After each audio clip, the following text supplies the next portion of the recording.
faculty thinks I've gone loopy, like some kind of spongy Mobius strip.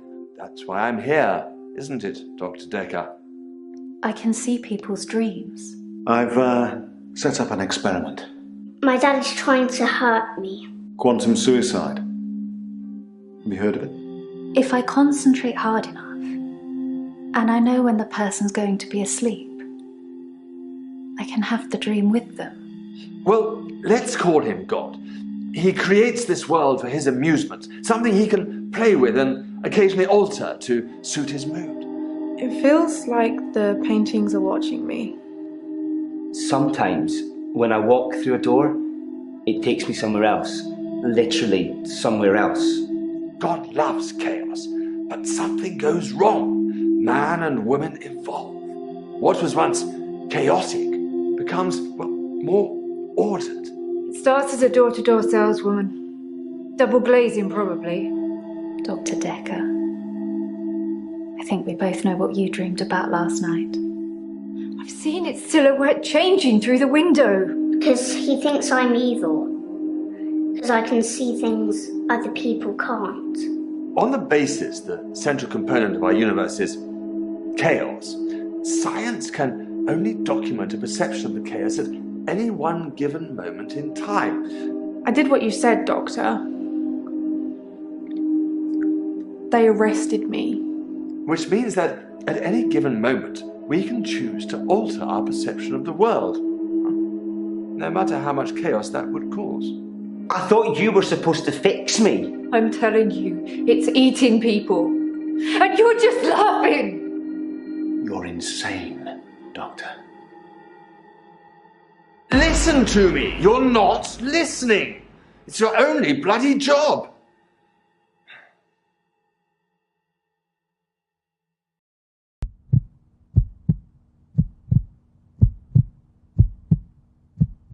Doctor, you're late. And after all those promises, never mind, let's not keep the patient. You're late. And after all those promises, you're late. You're late. And after all those promises, never mind.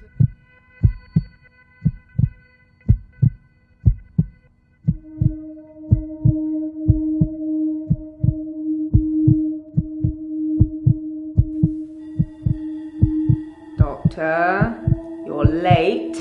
And after all those promises, never mind, let's not keep the patients waiting. And if you want anything, just... Oh, sorry, I forgot. I'm not going to be here. The police still have some questions they want to ask about, you know. And then after that, I'm dropping in to see Ben. He's still in shock, and I thought we'd show we cared.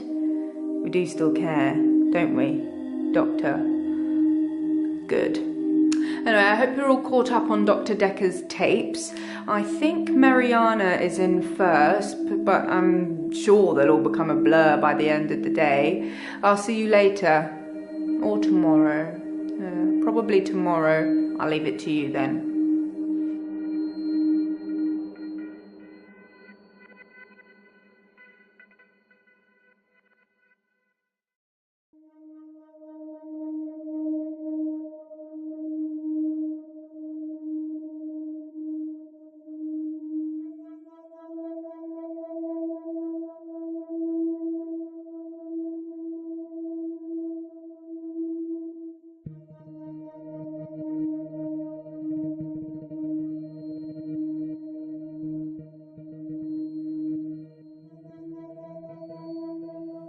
I'm Nathan Peel. I'm a supermarket worker from, well, hell, really.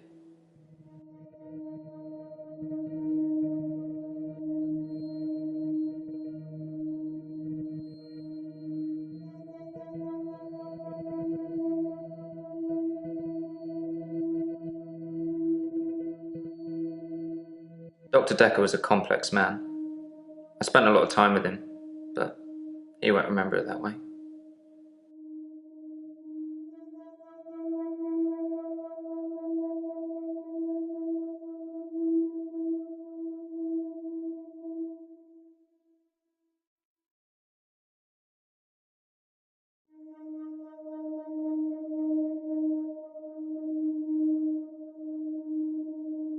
It's like those montages you get in movies. Time passes, you wake up, shave, if you feel like it, shower, get dressed. What's the point? You get this day over and over, nothing changes. Am I in purgatory, Doctor?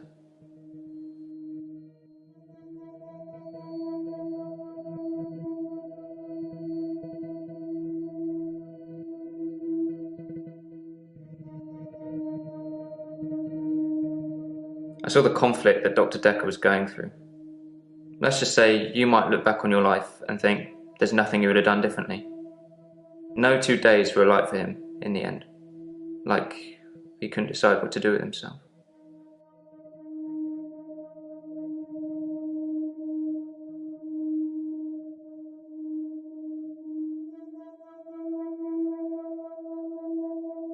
Because I'm stuck between this day and the next. Most of the time, anyway.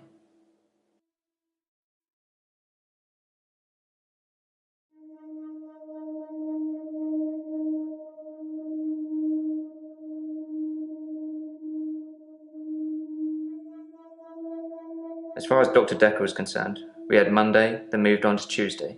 But me, I had Monday 5, 10, 50 times before I got to Tuesday.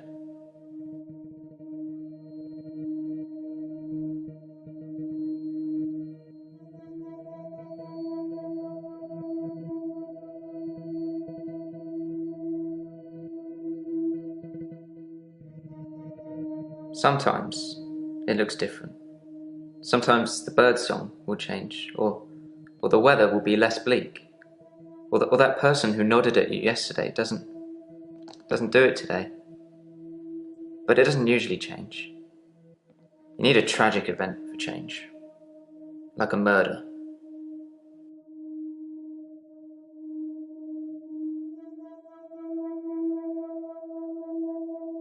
Dr. Dekker's murder was sudden, brutal.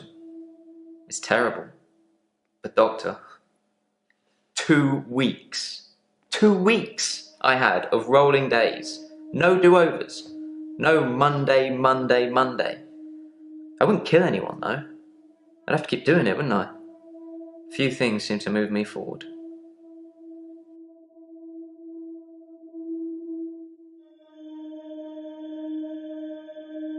I watched that Bill Murray film, Groundhog Day, to see if there's any clues. To see if there's any clues. That's how bad it's gotten. I'm looking for a cure in a Hollywood movie. Can you help me, Doctor?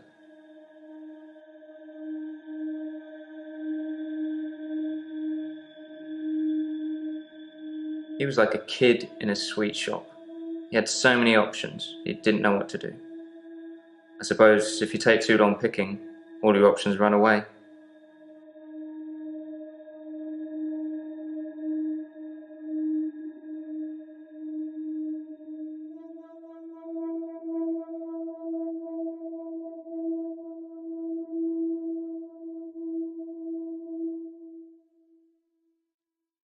I didn't see the driver. It was my fault. I pulled out and the lorry just rammed me. Well, Hannah. She was sat next to me. I was in shock, obviously. And when I came to, she was so close to me. It was like she was trying to hug me. But it wasn't right. Not natural. Bits of metal pushing through her. That was 5 years ago.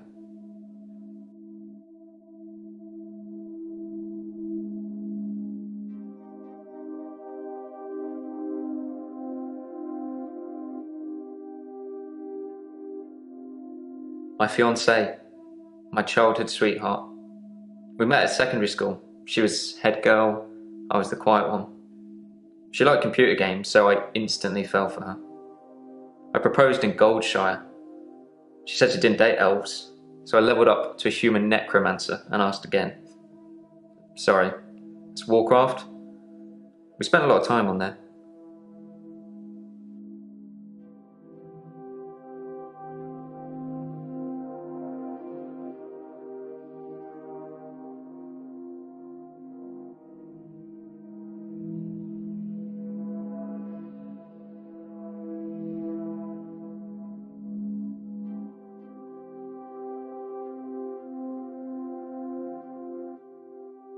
I was fine for quite a while after the accident. Well, being treated for depression. I thought I was cured. It was only recently after meeting Dr. Dekker that I had a strange déjà vu. I'm exhausted. Doctor, is our time up?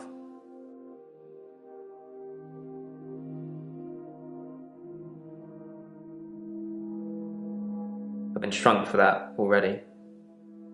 If I had that day again, I wouldn't make the same mistake. Hannah would still be alive. We'd probably have a family by now. I haven't had any relationships since then.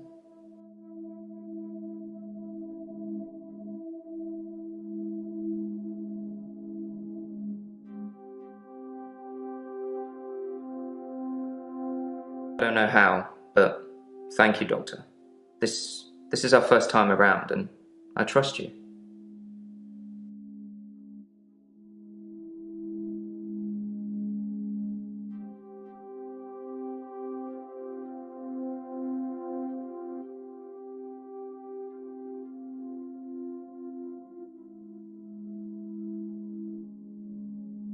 We played World of Warcraft a lot together.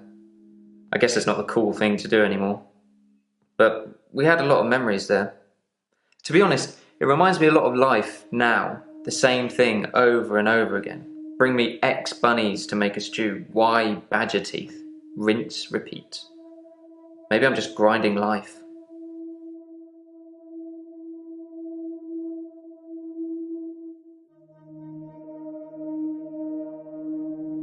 Most of my days a blur.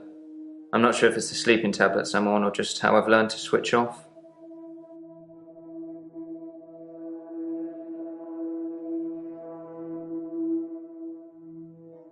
No, I can't move backwards any more than a day. I don't really seem to control it. It's generally always on. I have to try and change something to move forward.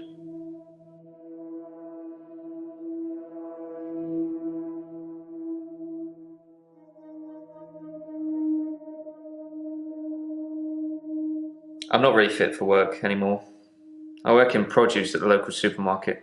That mainly involves lifting heavy crates of fruit and veg into place for people to buy, and doing that over and over again. My muscles don't seem to have grown much. I think that maybe I'm not aging. When the day resets, I just reset with it. I used to be a builder.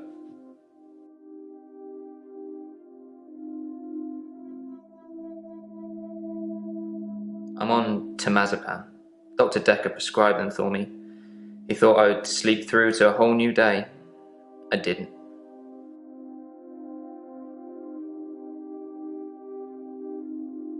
I'm 57. Kidding. Just if you spent the whole day at the gym and then repeat that day and not go, you'd have achieved nothing.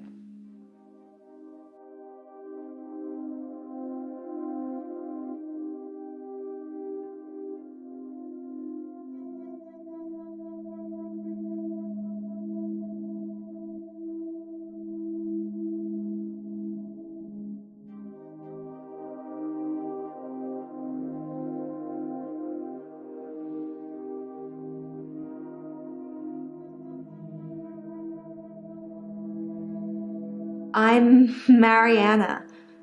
Are you feeling okay?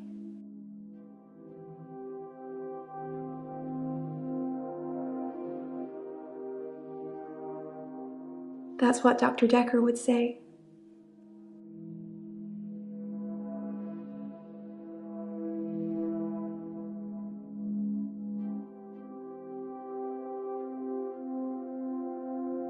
I think you're supposed to tell me what's wrong with me. Isn't that how it works? The police keep picking me up for public nudity. I black out, and then the next thing I remember, I'm naked on the beach, like I've been washed up on shore. Nobody's pressed charges yet, but I can feel it. The police are getting suspicious.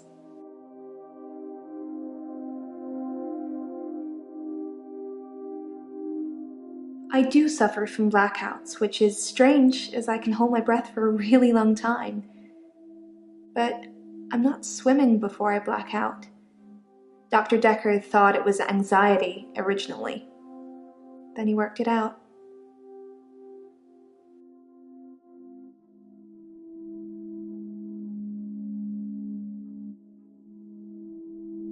He eventually decided it wasn't anxiety, but I'm not going to tell you his final diagnosis. We should have a fresh start. I don't want you influenced by the prognosis.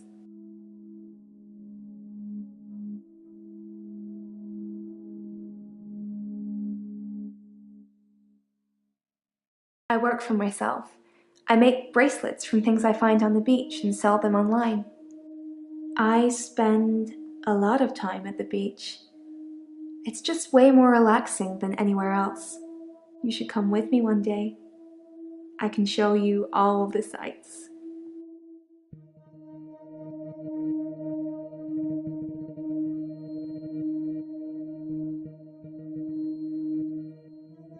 Dr. Dekker thought I had generalized anxiety disorder, GAD, because of the blackouts. He thought I was breathing badly. Do you think I'm breathing badly?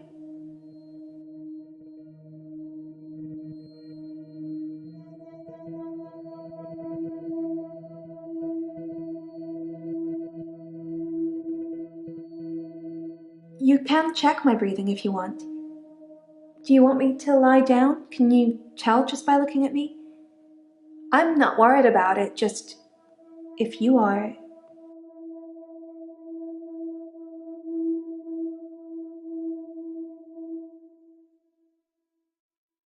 I want to stop having the blackouts. I want to stop waking up at the beach.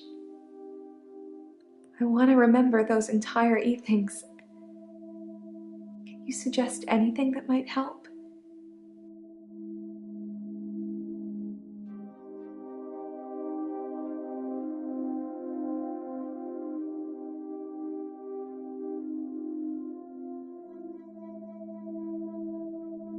I'm not sure holding my breath too long is causing blackouts. I mean, it could, but I don't remember ever having a blackout when I'm holding my breath.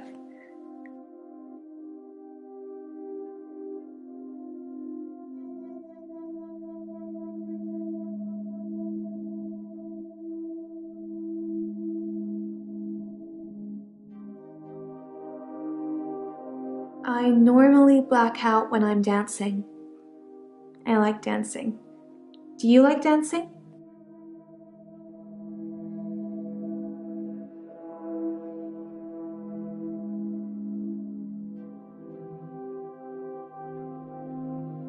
I dance a lot at nightclubs. I know most of the nightclubs around here.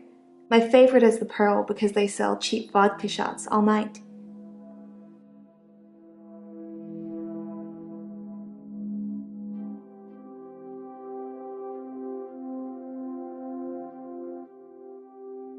Cool. I dance to anything with a beat.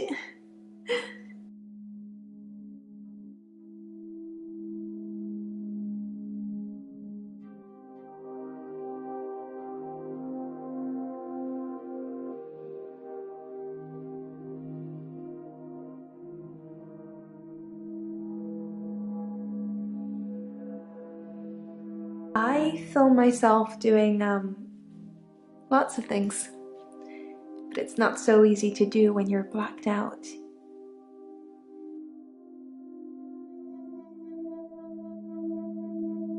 Will you do it for me? Will you watch me to see what happens?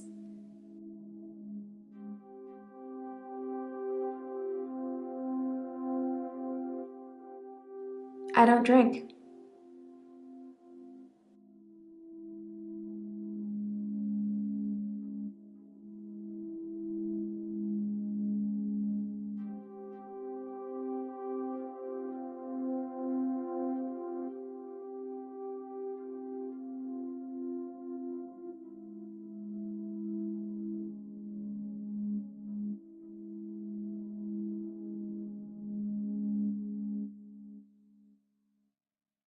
You think my dancing causes my blackouts?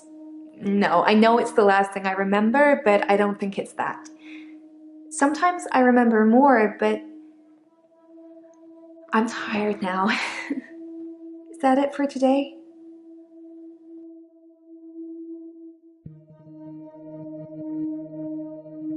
So, it's a date then. I'll let you know when. Well, that's why you're here, isn't it? You've replaced him. He was a good listener. I hope you are.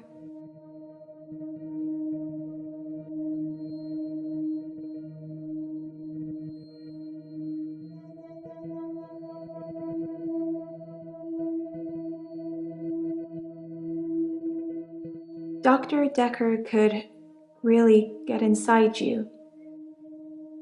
It was, unsettling. But you let him do it. Part of the process, I guess.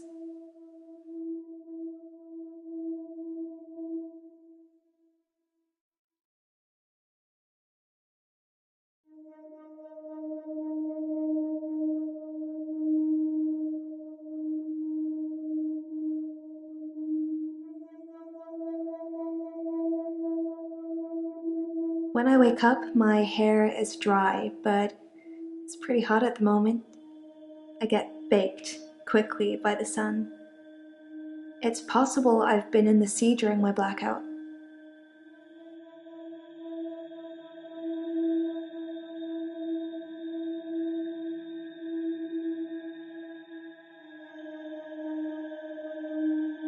I never find my clothes. I don't know why I'm naked. I guess people see me and call the police. But someone will take offense eventually, and I'll be charged with indecent exposure.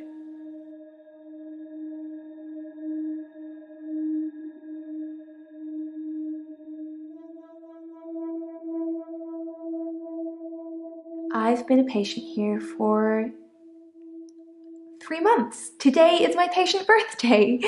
Do I get a cake or something?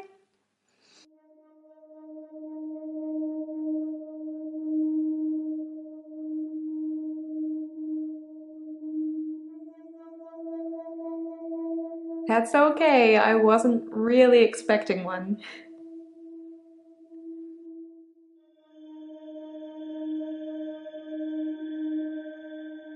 I love the beach. Until somebody tells me it's going to kill me, I'll keep going. Have you ever been addicted to something, Doctor?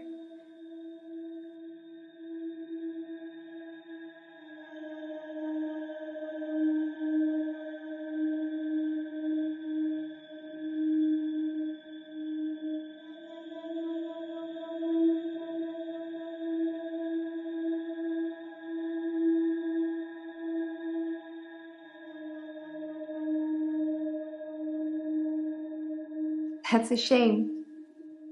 You need to have a passion for something, Doctor.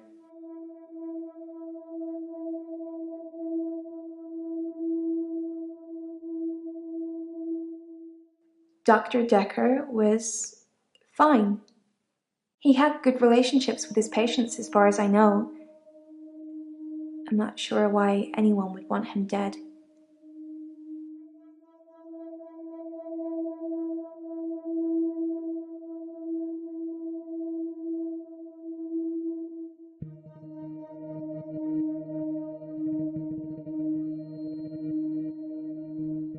Like you're not listening.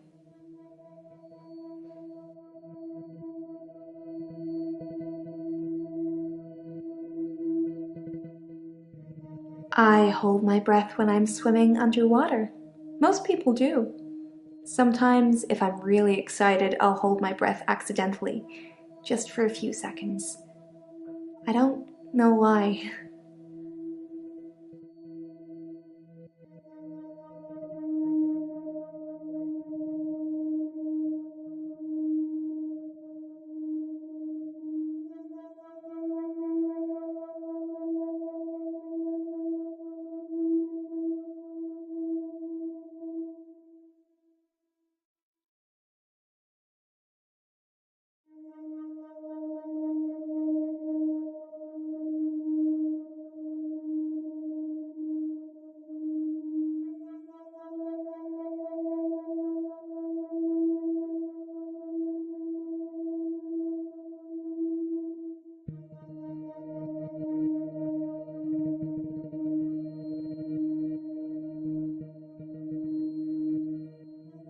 Wow.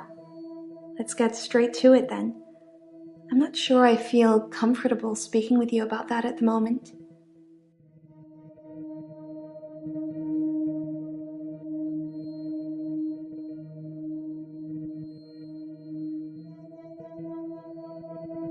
I'm Elin. I'm 25 and I'm a nurse. God, I sound like I'm on one of those dating shows.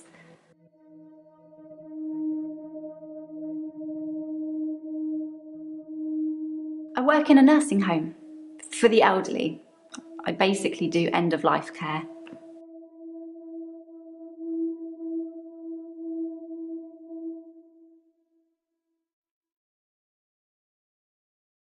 The usual things: making sure the patients are comfortable, making sure they're not in any pain, and I talk to them. I keep them company. Some of them get pretty frightened about what's coming. Well, those of them that aren't out of it on meds. I comfort them.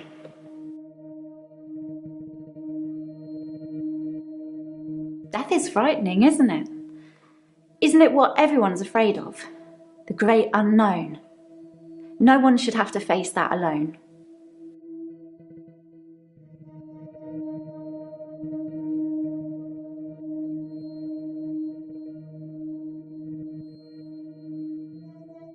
I started seeing Dr. Dekker a few months ago.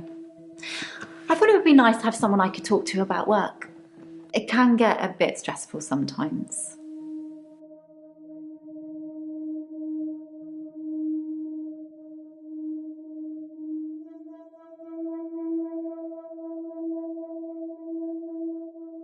Terry's one of the other nurses at the home. I don't think she likes me very much.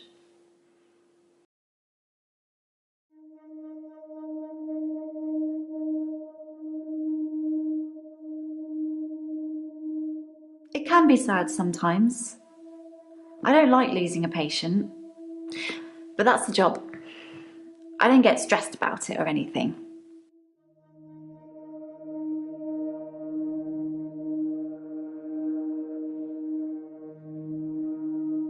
I don't like it when patients are heavily sedated, especially when there are alternatives, like herbal remedies. I mean, imagine if you only had a few days or weeks left to live. Would you want to spend it asleep?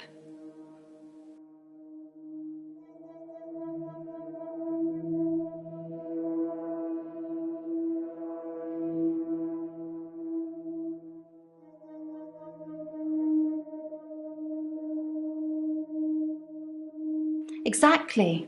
I feel like it's almost criminal. Like you're robbing people of their last moments on Earth. You should be able to savour the experience, not sleep your way to death.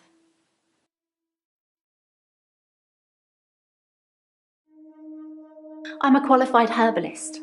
It's okay, you can laugh. Most people think herbalism is a joke.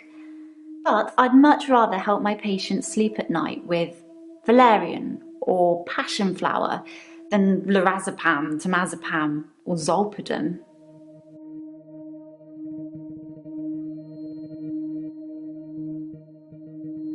It's not the job that stresses me. It's the people I work with, the other nurses. They're mean to me.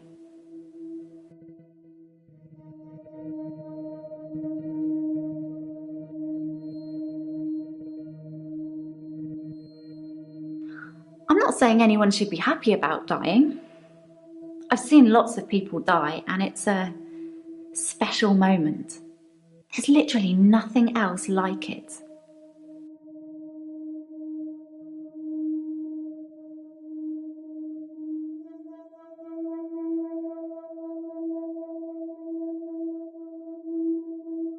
They call me the angel of death because so many patients have died on my shift. I don't think they mean it. Obviously, it's not my fault. It just seems to happen that way.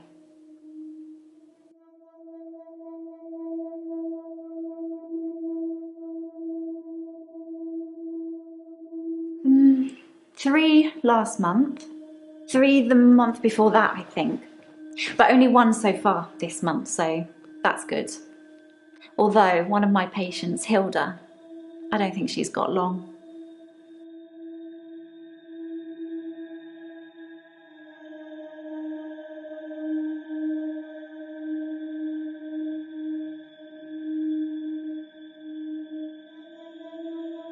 She's one of the crotchety ones, always swearing and spitting at me. Never got anything nice to say. Thinks we're going to smother her in her sleep or something. She doesn't bother me though.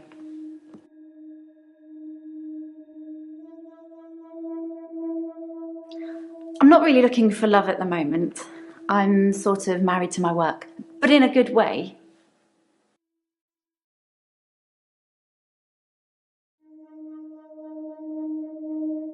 I've known a lot of doctors over the years.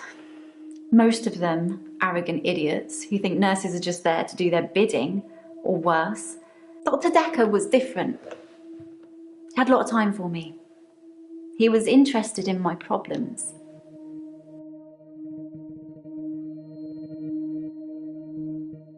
He was a bit offbeat, but yeah, I liked him. But then I like most people.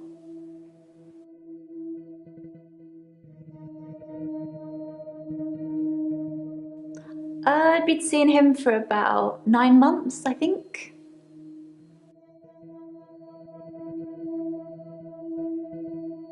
I think it's terrible what happened to him. So awful. No one deserves to die like that.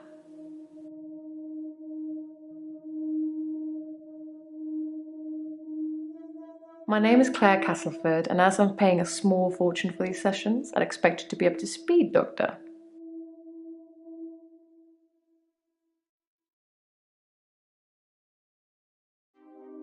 Being rich has its perks, but honestly, I would give it all up in a heartbeat if it could free me from this madness.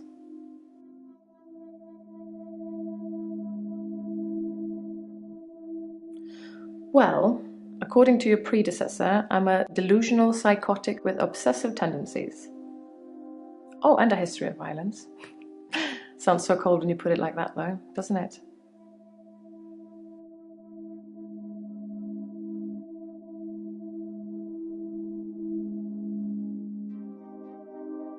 Delusions, as in seeing things that are not there. I'm not going to be any more specific. It's not true in any case. I'm not delusional.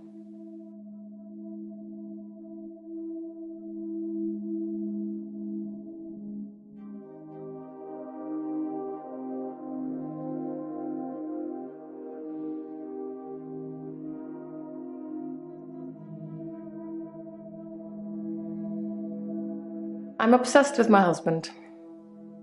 It's absurd, really.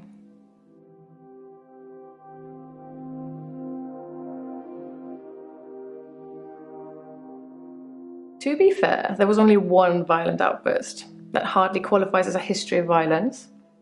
And he provoked me.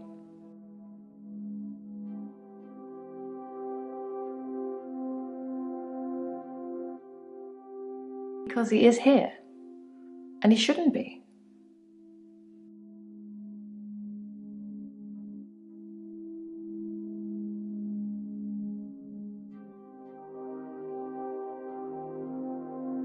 I stabbed him with a steak knife.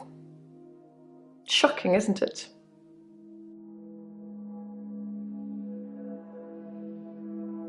Lucky to be alive. He almost died.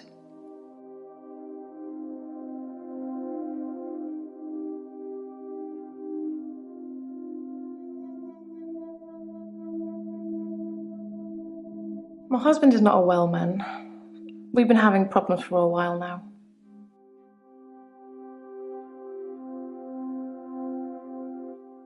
It was a brief moment of temporary insanity. Or temporary clarity, I'm not really sure which. David had been having an affair with his assistant optician, Iris. How predictable.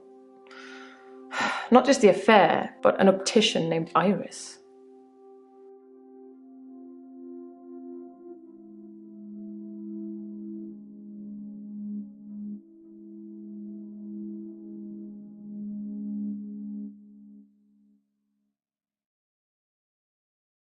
His health, if you can call it that, has been deteriorating rapidly in the last few weeks. I can't cope with caring for him anymore.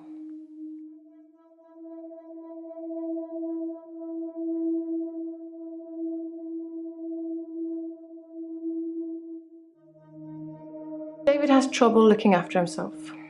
Sometimes I'll leave the lake house and he's just sitting in the rocking chair on the porch. And when I return the next evening, he's still there, just staring into the stars. He needs help, I know, but I can't hire anybody to care for him. Since our altercation, he's become less and less active. His mind's become less and less active too. Such a delightful conversationalist at one time, now more of an enigmatic husk.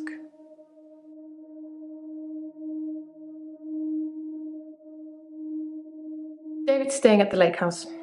It belonged to my parents, but I don't use it much anymore. I have the main house to myself. I tried to hurt David once. That's why I'm here, isn't it? I'm not proud of my behaviour, but I was very angry. It was a private matter, though. The police should never have been involved.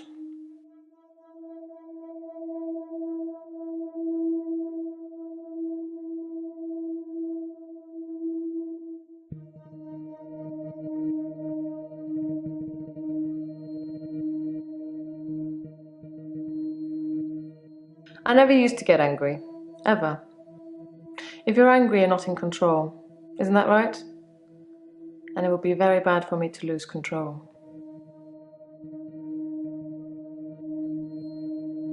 Let's save that for another time, shall we? I'm rich, but I'm not made of money, and I'm fairly sure my time is up.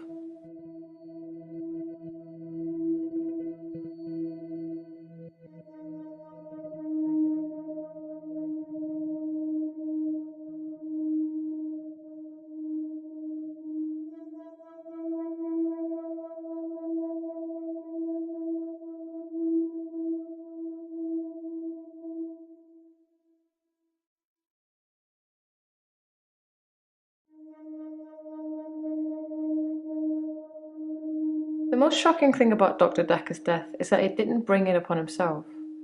But then I hadn't known him for a very long time. Perhaps I was wrong about him. Though the fact that he drank so much is a good indicator of his mental state.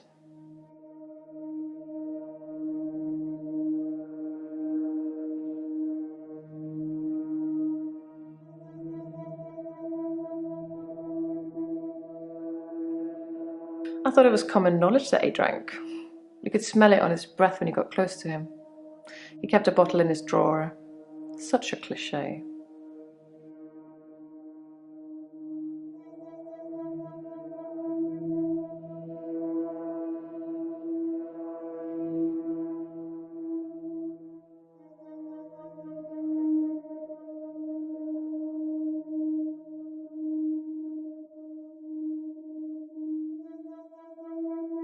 The police seem to think I'm dangerous.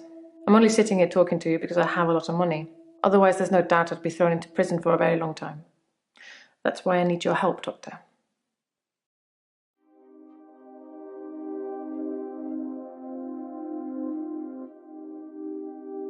Keep up, Doctor.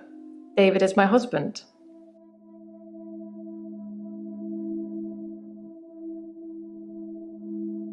I assume they think I'm dangerous because I stabbed my husband.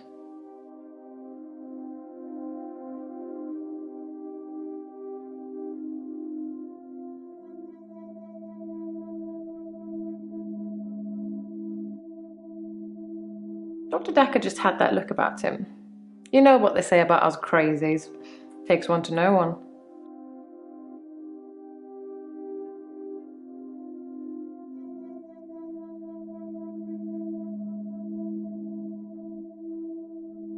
I suppose after what I did, there are people that might think I belonged in prison.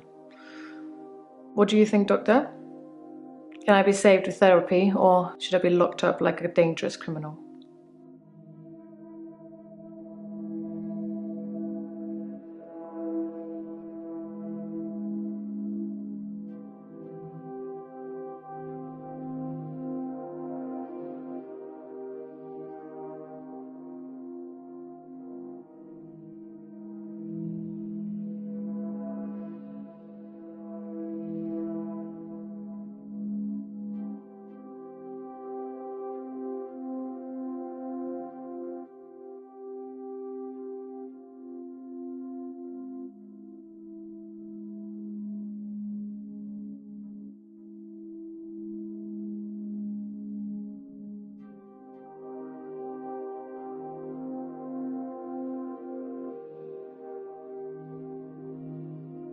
That's disappointing.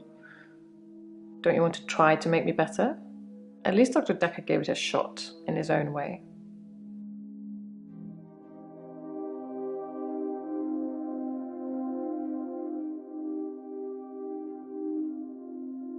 I'm Bryce Hemmings. You must be the new doctor. Did you know Dr. Dekker?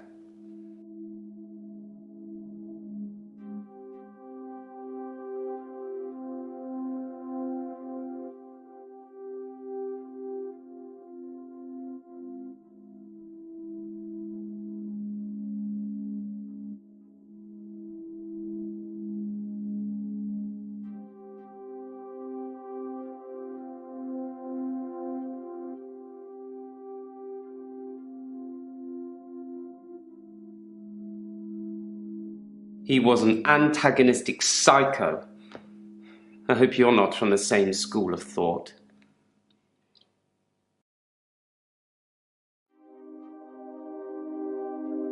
Originally, I was suffering with depression.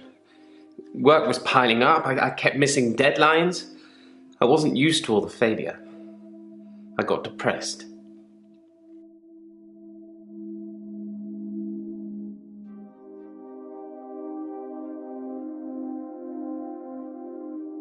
I'm a grave digger, Doctor, and people are dying quicker than we can bury them. You'd think being a grave digger had its perks, but it can be very stressful. There's a trend going towards burial rather than cremation again, and as well as running out of space, we're running out of competent grave diggers, at least ones that can use a shovel, that is. I'm not feeling anywhere near as depressed as I used to, though. Not since I got the extra hour. At midnight each day, time as you know it freezes. In my world, it just slows down to almost a stop. But I don't. I'm free to wander around and do as I please. An hour later, normal reality continues. It's my very own midnight hour.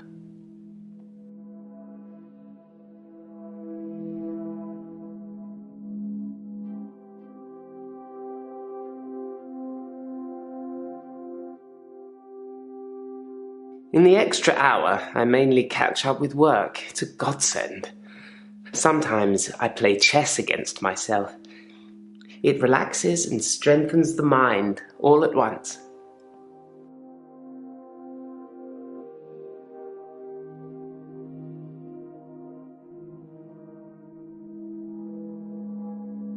It's a bizarre thing to know you have an extra hour every day. I rarely ever sleep until after midnight now, so I can appreciate the extra time. I get a lot of work done in that time. I'm completely caught up. The depression is no longer an issue. 25 hours is a blessing for me. But apparently it's not real, and I'm insane for thinking it is. What do you think, Doctor?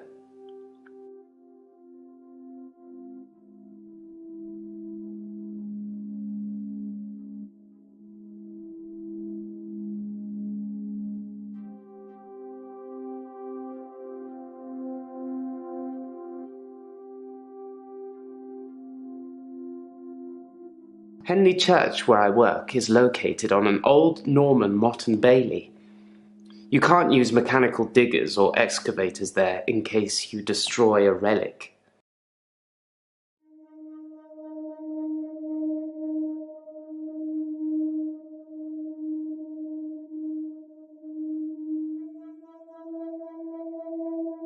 I stumbled across a relic myself, an ancient chess piece, a queen, I believe. The best chess piece, the most freedom of movement. But they took it away immediately and proclaimed the whole east side of Henley Church a protected site of archaeological importance, which means we're not allowed to use it until the archaeologists have finished. I wish I hadn't told anyone.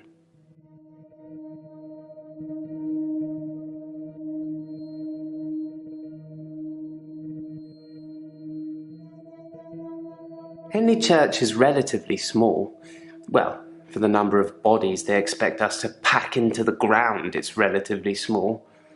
The whole building was once owned by Scientologists, but they handed it back to the community as a tax break, I believe, or they'd finished doing whatever it was they wanted to do with it.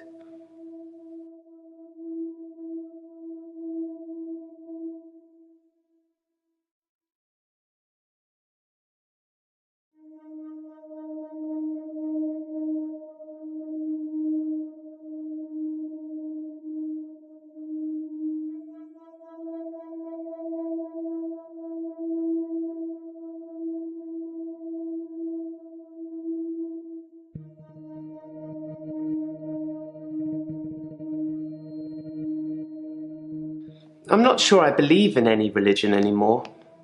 I used to believe in God, but not anymore. There are too many religions to pick from, don't you think?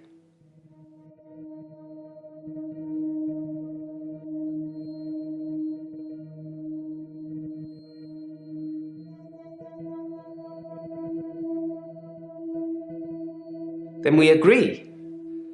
Have you watched Zeitgeist, Doctor? Some of it is believable, and the part about most religions stemming from the same basic facts. It's more likely they've all got it wrong than one of them has got it right.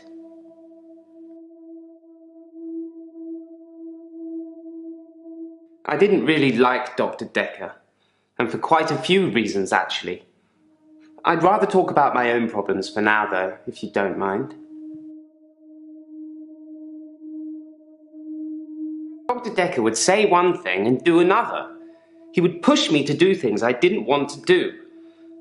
He was getting worse towards the end. I'm surprised he didn't kill himself. I thought it would be too early to make a diagnosis, but it's good you're having a go anyway.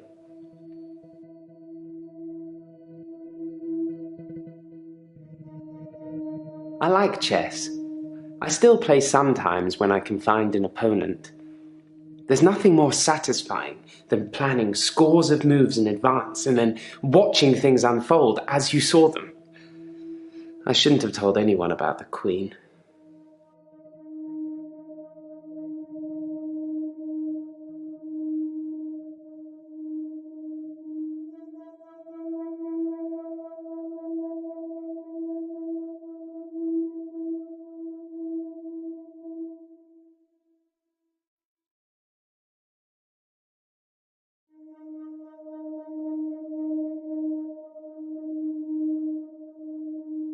I do like to be in control, but then I suppose most people do. Nobody wants life to carry them along helplessly. Everyone wants to kick against it and make their own way. Do you like to be in control, Doctor?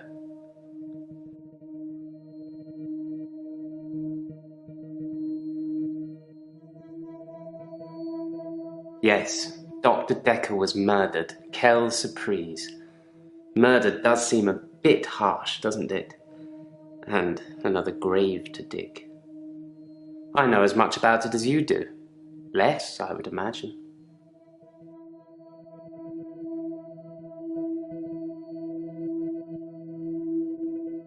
If you like being in control, you'll have a tough time here. I saw it with Dr. Dekker. Such control, such stability. But he unraveled at the end.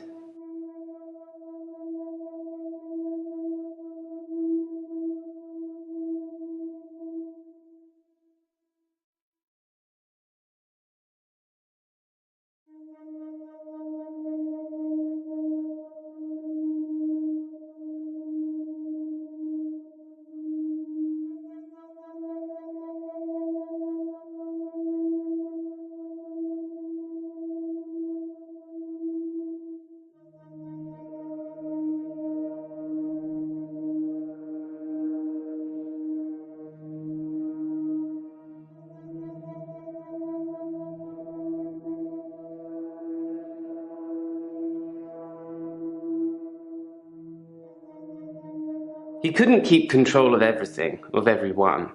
He just set us up like dominoes, but we all toppled in unexpected ways.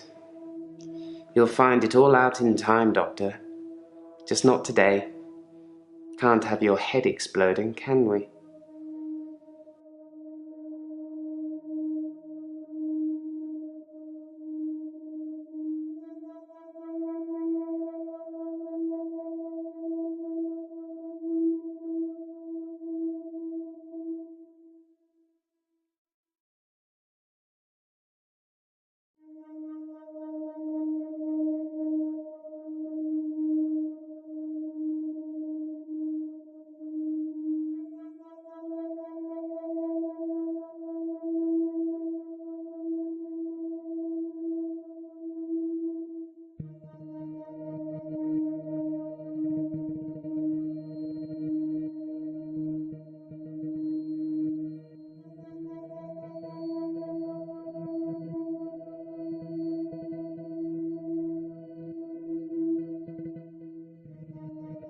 It's like those montages you get in movies.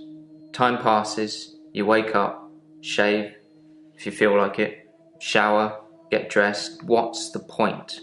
You get this day over and over. Nothing changes. Am I in purgatory, Doctor?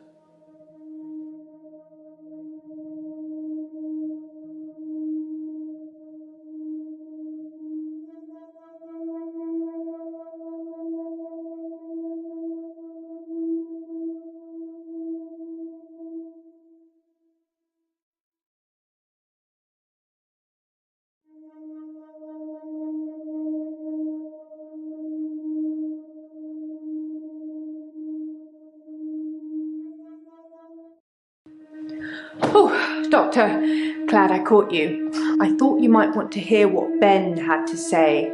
Quick catch up?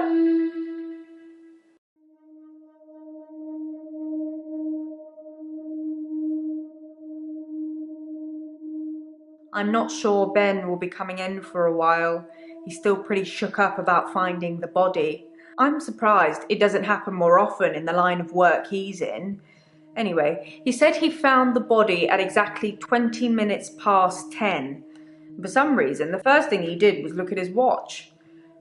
That's all he'd say before he'd shut down. The police weren't very talkative either.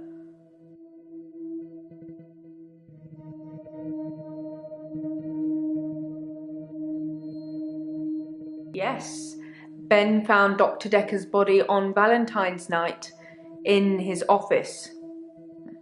In your office.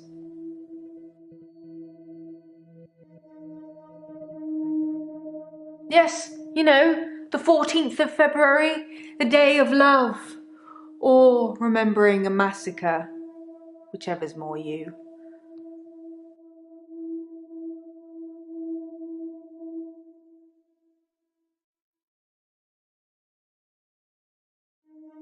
The police wanted to know what I was doing Valentine's night, you know, when the body was found.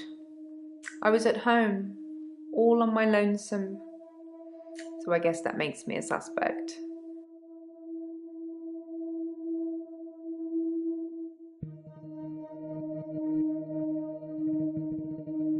I wouldn't say we were best friends, but we did spend a lot of time together. You know, there's only 2 of us that work here. I'm sure we'll become friends too, Doctor. Just try not to get murdered. I think the police want you to make a short list of suspects, or maybe even find the killer. You're seeing all the patients that were on the books when he was killed. There was no forced entry, so they think it might be someone he knew, or someone who had access to the office. Yeah, like little old me. Do you think I'm a suspect, Doctor?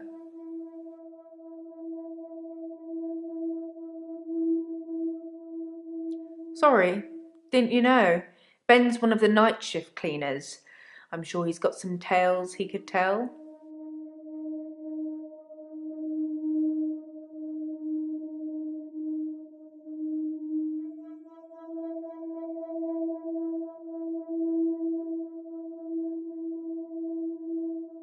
Oh, well, I wasn't expecting that. I suppose everyone's a suspect at the moment, even you. They did mention I needed grief counselling though, and I said you'd sort me out. I know you didn't agree, but I thought I'd let you know. That's very kind of you.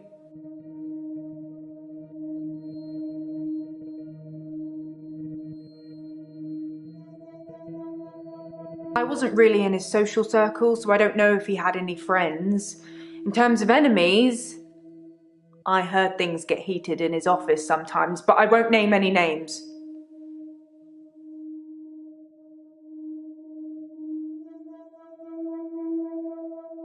Susan, Annabelle, Melissa, there are some names, but they're not names of anyone I know.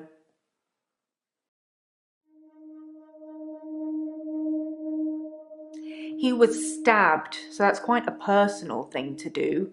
Now, I wouldn't be surprised if it was one of the patients who had a problem with the treatment they were getting. I don't know exactly, but a stabbing of some kind. We'll be getting the autopsy through at some point. I'll let you know when.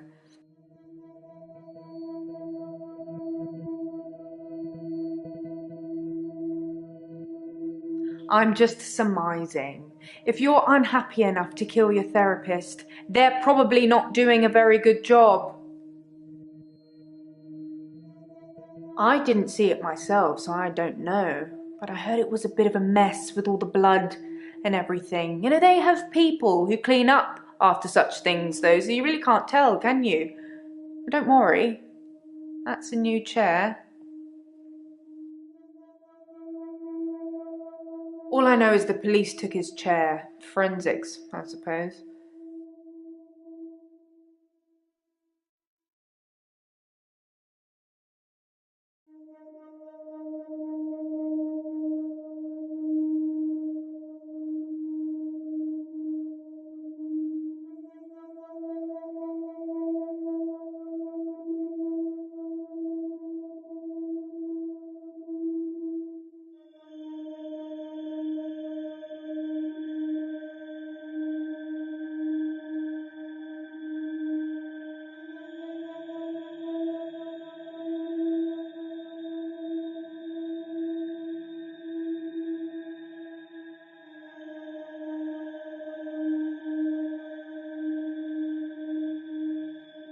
Sorry, that doesn't mean anything to me.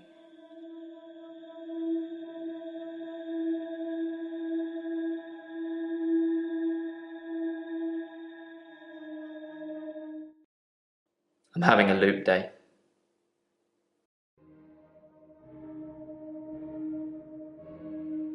It's a do-over day?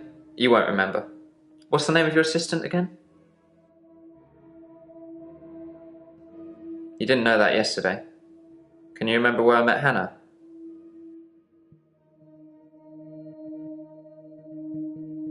Well done, Doctor. Yeah, we met at secondary. Wouldn't it be funny if my day loops if you fail to get a question right?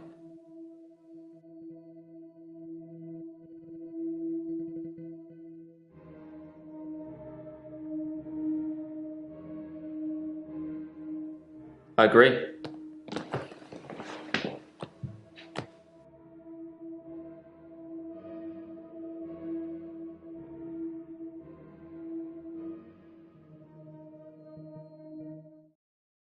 I'm having a loop day. It's a do-over day. You won't remember. What's the name of your assistant again?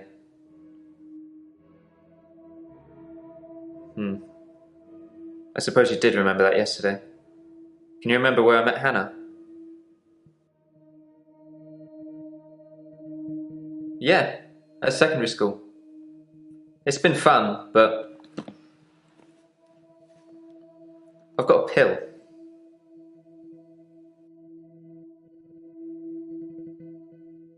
Dr. Dekker gave me this pill. He told me if I took it, I'd never have another loop day. It's got a small skull and crossbones on it. Should I take the tablet, Doctor?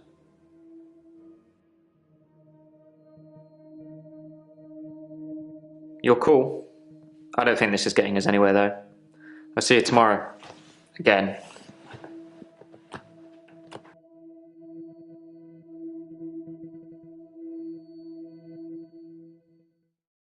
I'm having a loop day. It's a do-over day. You won't remember it. What's the name of your assistant again? Well done. Can you remember where I met Hannah? Yeah, great. Is there anything you can say that's going to break this loop for me?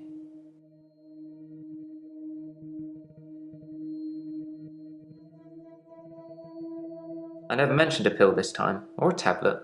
What the hell is going on here? Are you reliving my days?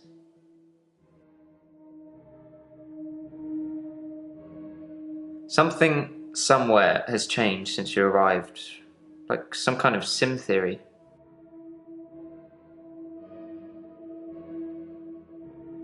It's a thing. Some professor believes we could be living inside a computer simulation and someone is controlling us. And there are millions of these sims. And someone somewhere behind a keyboard is just causing havoc. I'm starting to think you have that keyboard, Doctor. Wait, don't answer that. I don't want to know.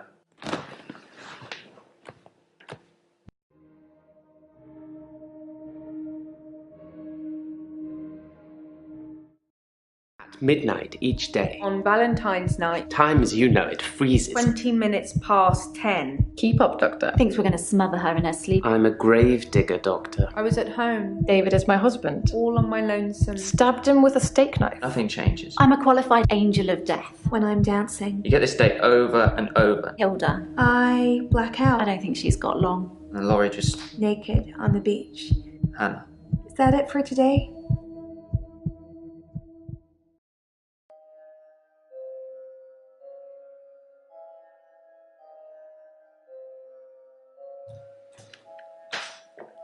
Ooh. Deja vu. Are you sitting in exactly the same place I left you last night? Oh, that's where it all starts, Doctor. Anyway, do you think you can fit me in today? Looking at the diary, it's just the usual suspects, and you must be getting sick of them already. I've got this for you, too. It's some more footage from Professor Alderby that was hiding away. Well, come find me if you need anything.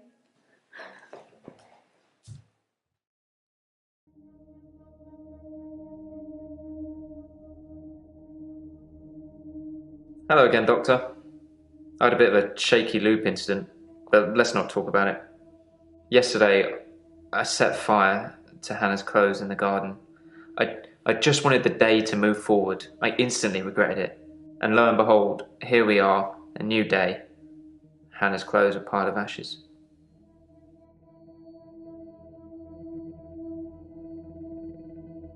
Dr. Dekker felt that Hannah was holding me back. The memories of Hannah. In his opinion, I was holding on to the past. So I guess he cursed me, if that's even a thing.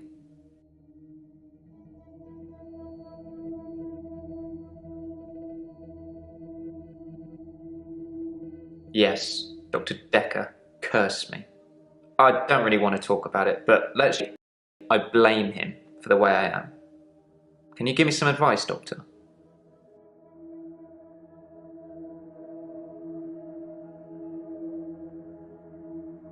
I've been trying to think how I can get past today. I've come up with a couple of choices. I could set fire to Hannah's photographs. I've got them in Dropbox anyway. But setting fire to the clothes did the trick. Or setting fire to a rocking chair. She sounds like an old lady, but she loved that rocking chair, which I've not sat in since. Which one do you think's best?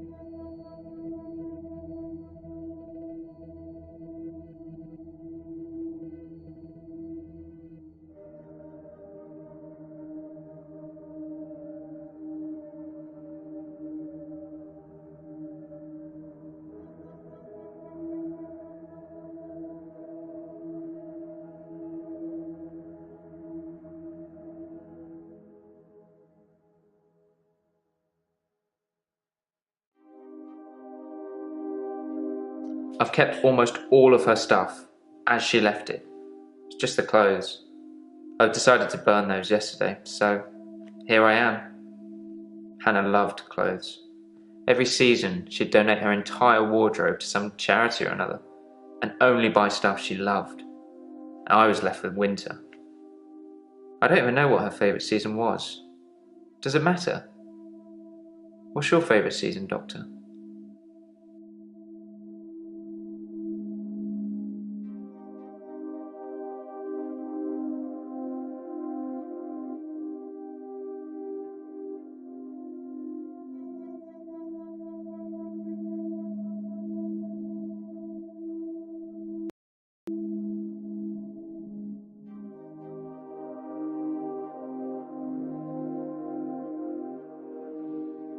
I thought you'd be an autumn person.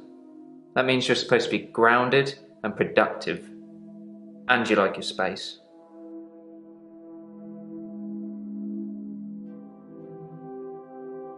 I was at Henley Church on Valentine's Day, visiting Hannah's grave. It was the anniversary of her death. Her parents wanted a huge funeral with all the trimmings. Hannah would never have come for it. But it does give me somewhere to visit. I got to write the epitaph.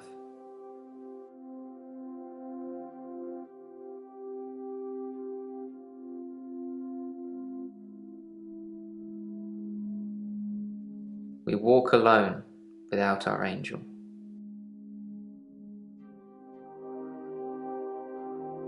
I've been alone since Hannah. I can't imagine anyone ever replacing her. Not that I've looked. Do you think I should look for someone else?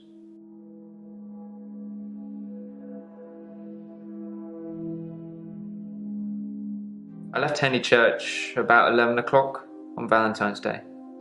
I was talking to an archaeologist who said it uncovered some fossils resembling a strange cephalopod-like creature. Strange place to find an octopus, really. What? Do you think I've got something to do with Dr. Dekker's murder?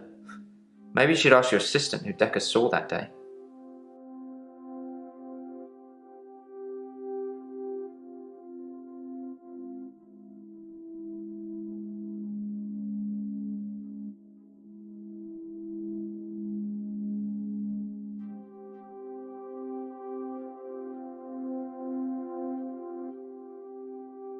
Thanks, Doctor. I appreciate that. I still don't think I'm ready to move forward in that respect.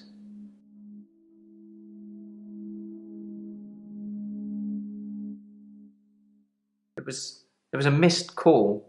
It was Valentine's Day, so I wasn't in the mood for conversation.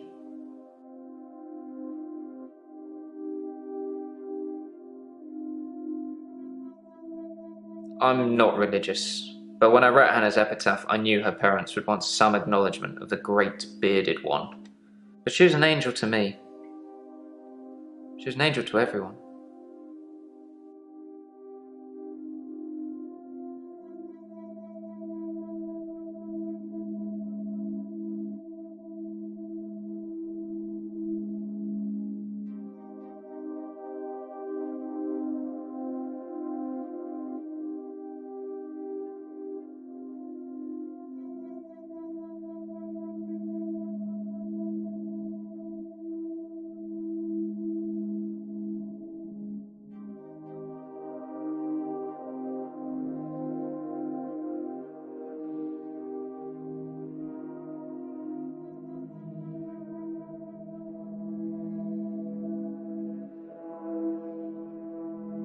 I haven't been back to the beach since our last session, and no blackouts, new doctor, and new hope. You're much better behaved than Dr. Dekker.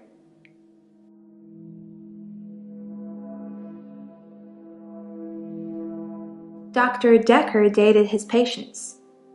That's not good behavior, is it?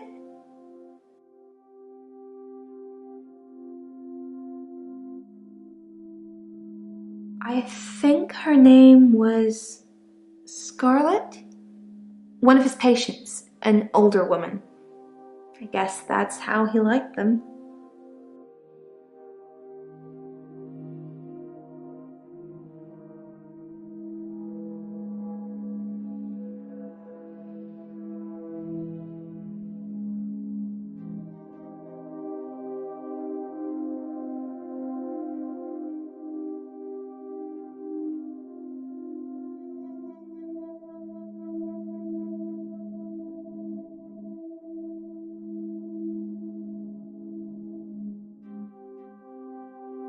I haven't been back to the beach since our last session.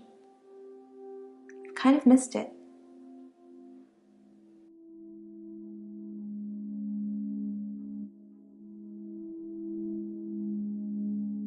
You do something a lot, you're gonna miss it.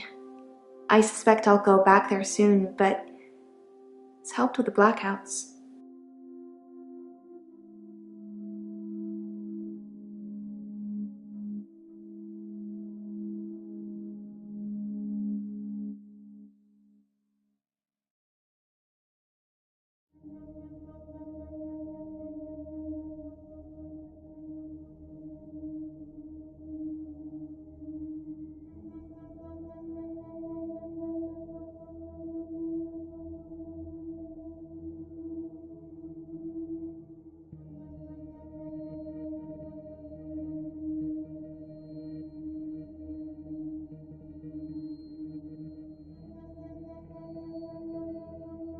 I didn't do anything on Valentine's Day.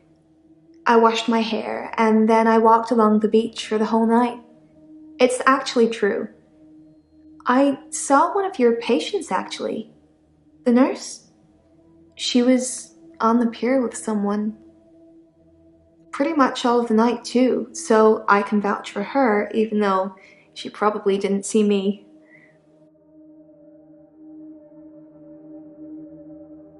We went out for drinks. Didn't you know? He said it was a breach of something or the other, but I can be pretty persuasive when I want to be. Shh.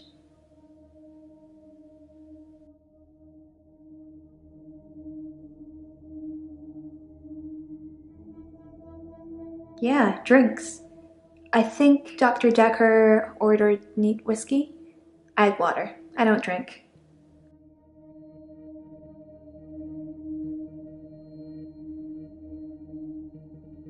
I know, it's pretty hard to believe, isn't it? I feel pretty ugly. But I think I have a nice smile.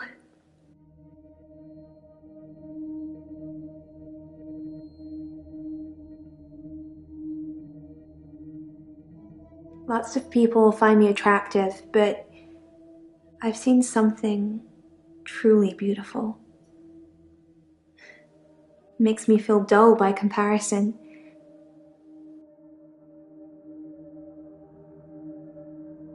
I have a recurring dream where I find something beautiful in the sea. But I don't know you that well yet, Doctor. Let's wait a while before I tell you my most intimate secrets. Sorry to cut in, Doctor. I've just had a phone call from a solicitor. Ben's trying to sue us for nervous shock. Should I go and see him to talk it out, or should I find a solicitor to represent us? Sorry to be pushy, I just think we should act quickly before it's too late. Okay, well, just let me know.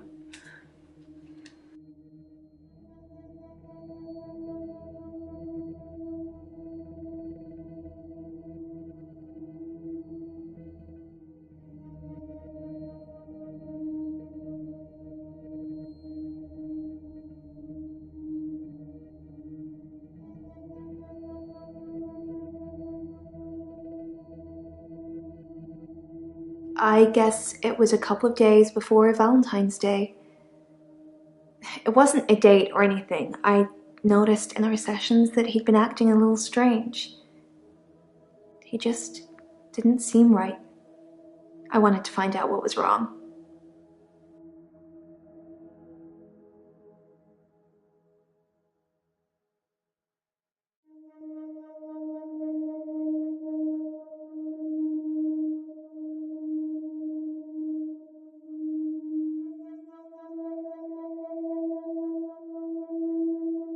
Wouldn't you like to know? Is our session up now?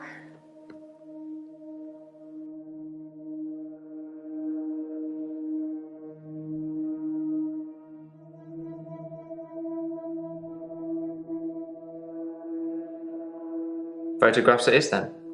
I'll let you know how it goes.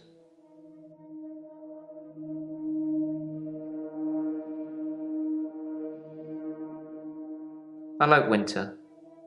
Being snowed in with Hannah, just the two of us. That's paradise. She's dead. Thanks for bringing that up.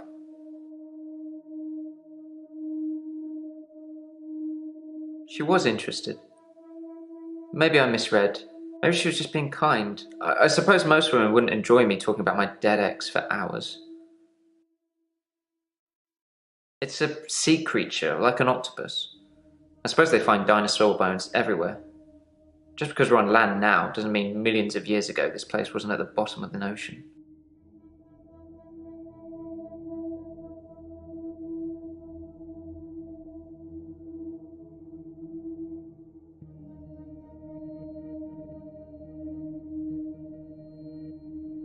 I've danced around in my living room, but no clubs since last time. I like dancing around in my underwear. sometimes less. Some girls say that they're washing their hair when they don't want to go out, but I was genuinely washing my hair. Do you think my hair is pretty, Doctor?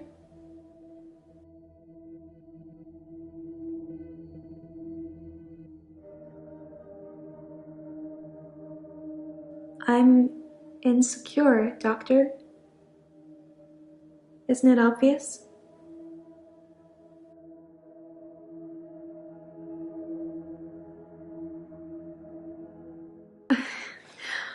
It's such a mess, but thank you. People are quick to put labels on everything.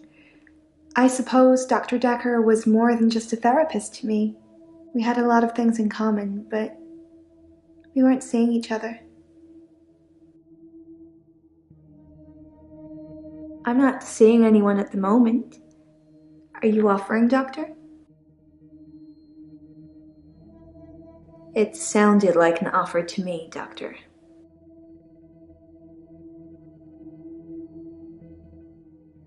I haven't had a great day, to be honest. Someone accused me of stealing from my patients, which I would never do. Plus, Hilda's getting worse.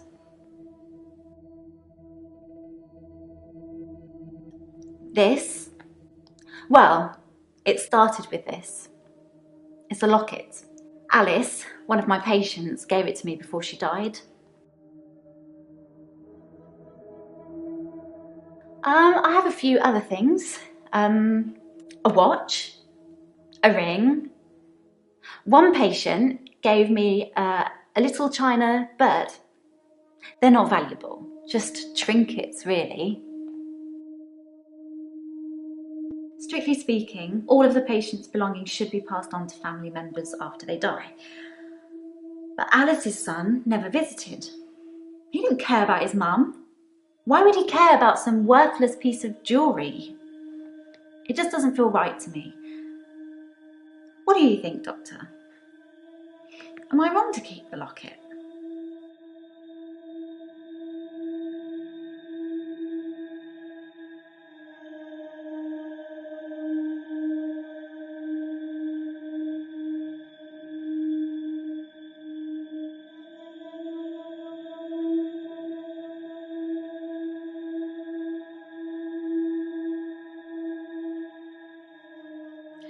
Thank you, Doctor. That makes me feel much better. I shouldn't let what Terry says bother me so much.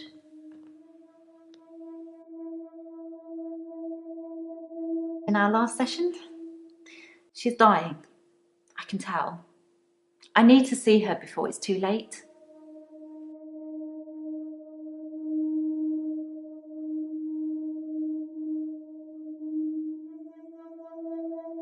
Help her finish her unfinished business. People who are dying always have things they wish they could do before they go. We leave a lot of loose ends in our lives. We're very messy that way.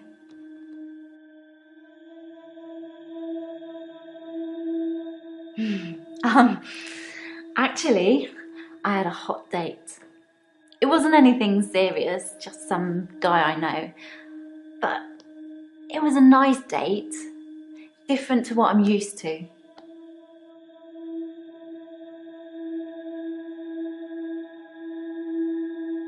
It was very traditional, old-fashioned, you know. Dinner at a nice restaurant. Then we went for a little walk along the pier.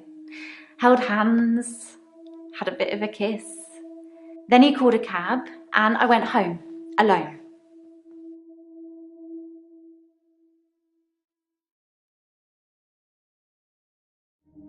I think it was about 11 when I left Max.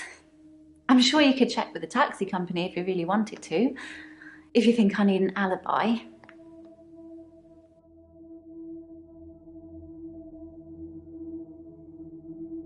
Hilda wants to see her daughter. She's in Australia, so I'm going to have to use my talent.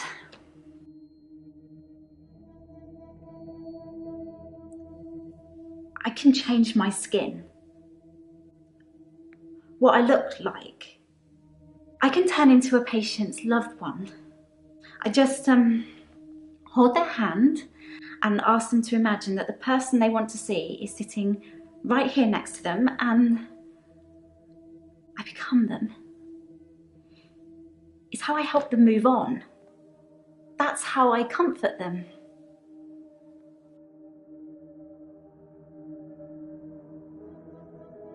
I only shift at work to help my patients. I don't have any interest in using it as a party trick or to deceive anyone. Yes, I had a session with Dr. Dekker on Valentine's Day. 3 o'clock, I think. Just a few hours later, I still can't get over it.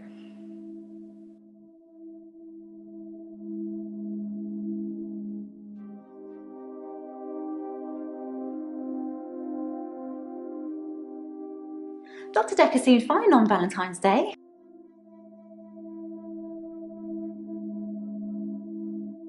His name is Max. He's really sweet, but I don't see a future between us. He's not really my type.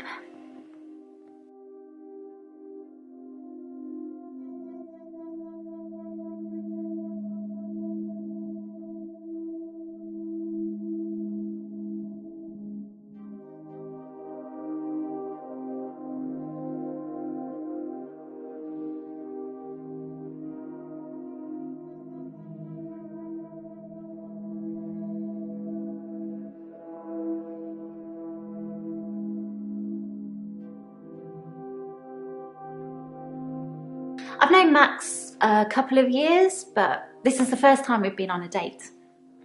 I don't think he's boyfriend material.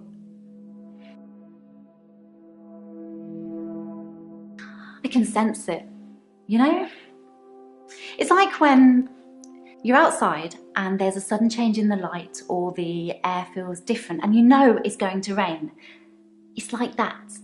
I always know when one of my patients is fading, even before the doctors know. Their energy changes. It sounds silly when I put it into words. I sound like my mum. Of course, it was Terry that accused me of stealing. One of the other nurses, she's actually trying to make out that I'm some kind of HSK. Healthcare serial killer. You know, like those nurses that kill loads of their patients. I'm surprised you haven't heard of it. Anyway, because a few of my patients have died on me, and some of those patients have given me gifts, Terry thinks it means that I've been killing them off.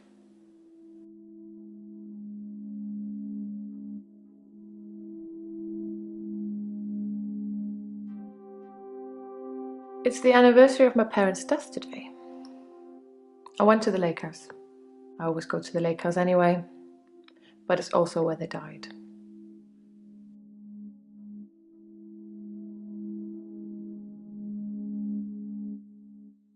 They died of carbon monoxide poisoning.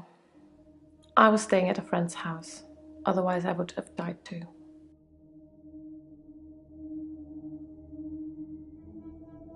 I stood for a while, looking across the water. It's peaceful there. It's the place that makes me feel the most.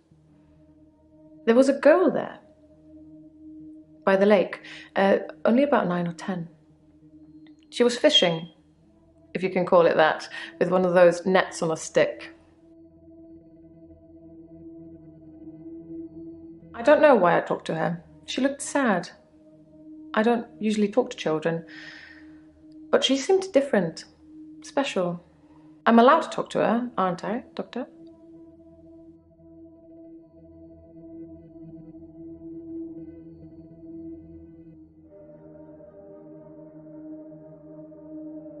David had been hunting again, and, well, she's seen some of the skins he hung around the lake house.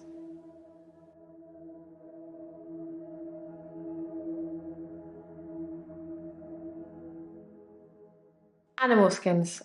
David hunts, then skins. It's horrible, really. He's not really good at either job, so The skins still have great lumps of bloody carcass hanging off them. I'm sure he'll get better with practice. The day Dr. Dekker was killed, I had a session with him in the morning at my usual time, 11 o'clock. That was the last time I saw him.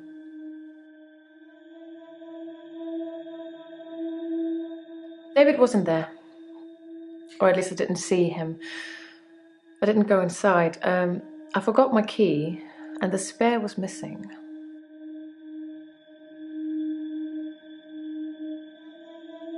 I know.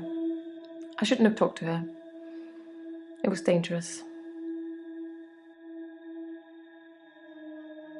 Dr. Dekker made me an offer that I couldn't refuse. I'll be taking it to the grave with me, though. As did he.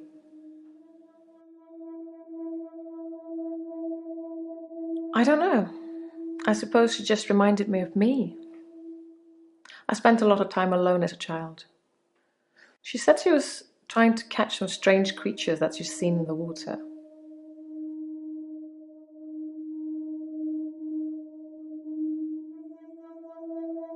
It was 12 years ago. I was still very young.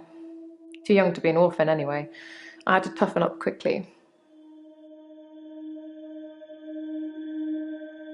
Met isn't the right word. David has always been there, in the shadows, on the periphery. I move in very exclusive circles. You tend to see the same faces. Love? Yes. I suppose I always will. I don't move in any circles anymore. Those people were my parents' friends, not mine. Valentine's Day night, I was at the lake house, watching David, like I always do. I don't know. Minnows, probably. Everything's strange when you're a child. He has trouble with his mental faculties and is getting worse. Yes. I watch him and make sure nothing bad happens.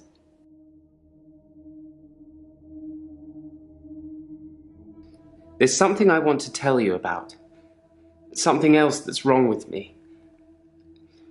I think I've been getting a bit out of control in my hour.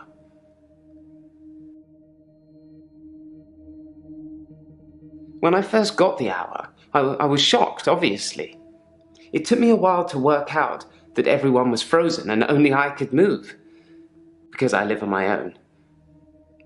What would you do, Doctor, if you had an hour where everyone was frozen?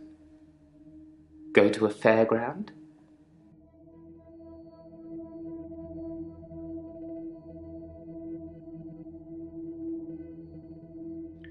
I did think, what good could I do, other than catch up with work? I did see a woman who was having her purse snatched, so I gave her purse back, and the crook, I placed him on a bus a few blocks away. I have no idea where it was going. She'd never really be able to thank me, so I took another picture.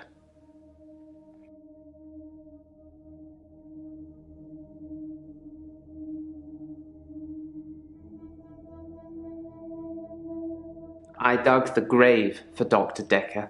I helped carry his coffin to the burial site. Do you know what?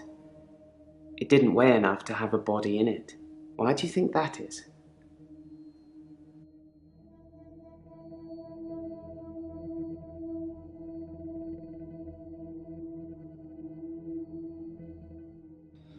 Possibly a relative of yours. Possibly a patient that died here. I'm not sure. She doesn't normally say anything.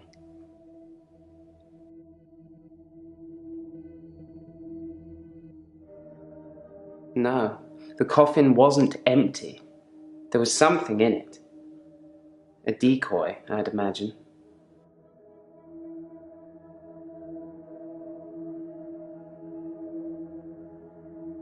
I'm guessing he was buried somewhere else, or cremated. Somebody somewhere didn't want his body going in the ground. Do you want to be cremated or buried, Doctor?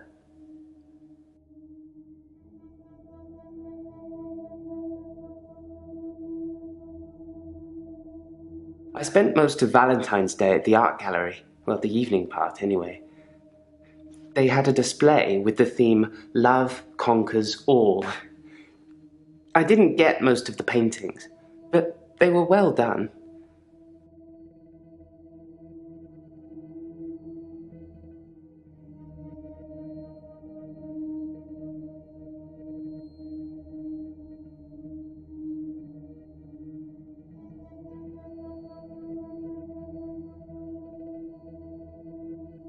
I'm Jasmine. I don't come in that often. What happened to Dr. Dekker?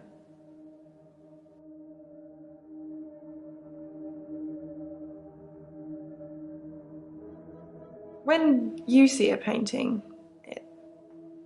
it stands still.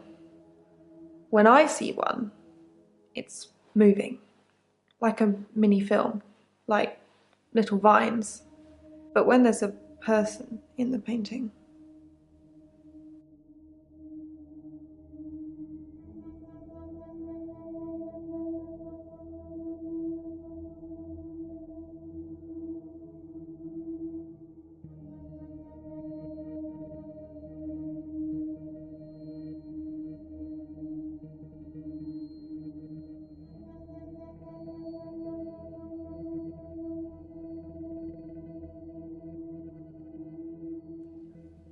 they watch me, normally disapprovingly.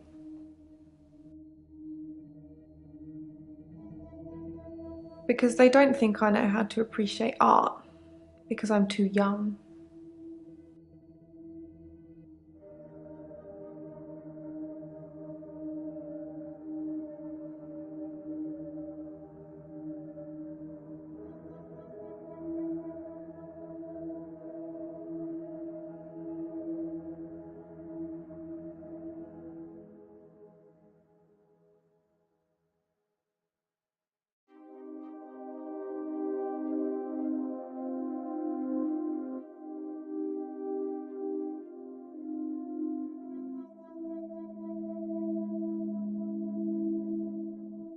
Yes, of course. Otherwise I wouldn't be working in an art gallery. I love art. I love paintings. Like I said, they move for me.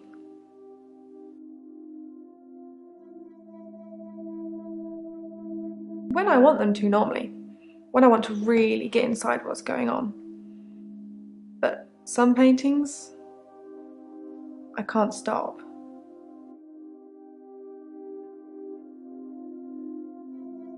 I've been working on portraits, at home, outside work. But my paintings aren't so good. Nowhere near Providence standard. I painted a man, Dorian. You know, after Dorian Gray.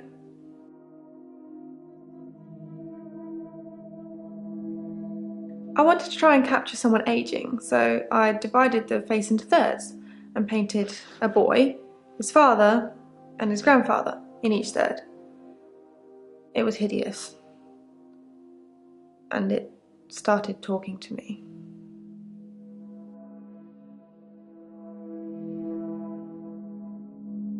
That I'm ugly, that I have no talent, nothing will become of me. Is that true, Doctor?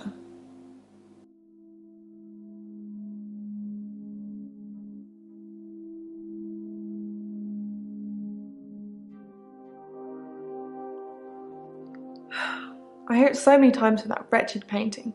It's in my head. But thank you.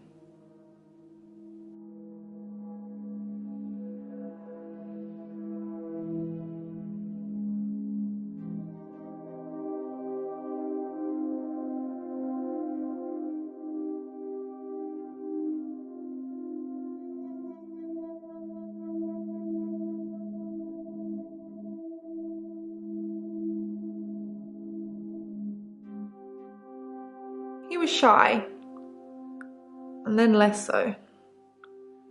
When I told him about my problem, he told me to set fire to it. Yeah, he could have been more specific. I tried to set fire to Providence. At that time, I thought the only way to fix my problem was to set fire to the entire art gallery. Several paintings didn't make it. Luckily, my boss didn't press charges. The police did arrest me, though.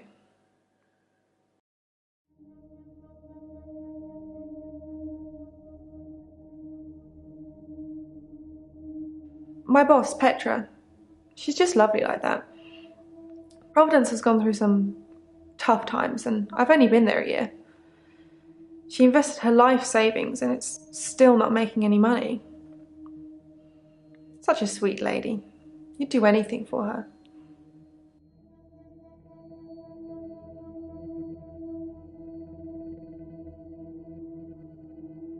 No, why are you saying that? I don't even know if Petra has insurance. Dr. Dekker told me to burn it. It was nothing to do with Petra.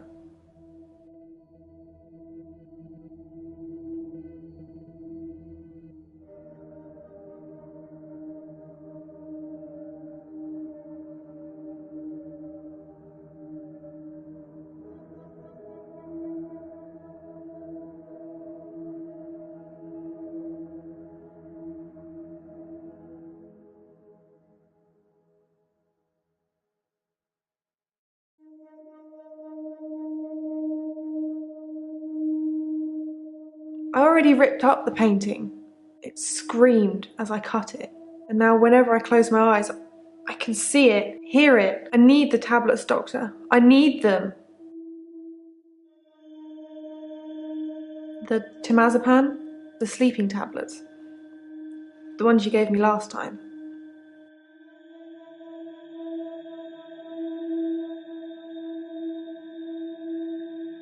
Dr. Dekker gave them to me. They helped. I know it's in my head. I know paintings can't talk. What's wrong with me, Doctor? Why do I do this?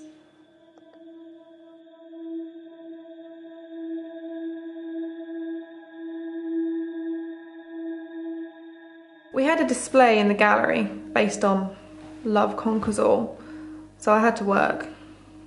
Mainly it was a collection of giant hearts sat on things, but I ran into another patient, Bryce. I'd never really spoken with him before, but he's quite an art critic. I couldn't get rid of him until I finished work at 11.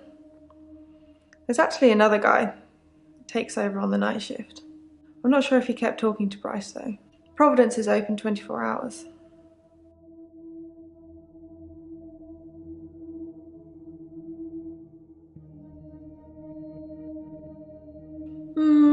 There's not much to tell.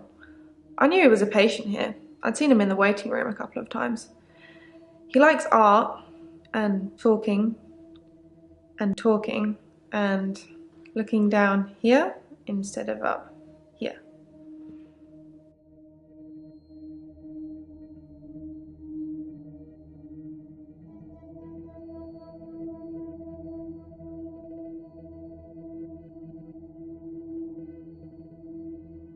Thank you, Doctor. I'll think about that. And the prescription, please?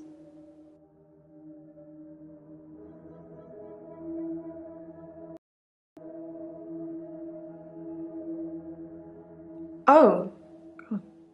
When? How? Sorry, you probably don't know, do you?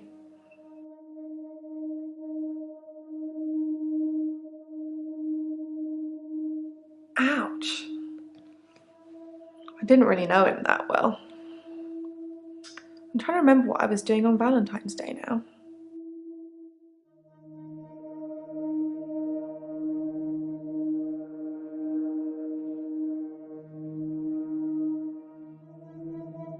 I'm Lacey Hendricks. So you don't know about me then? Where to start? My next door neighbour in Jobson Hill, where I live, she was murdered. 80, and they diversion burgled her.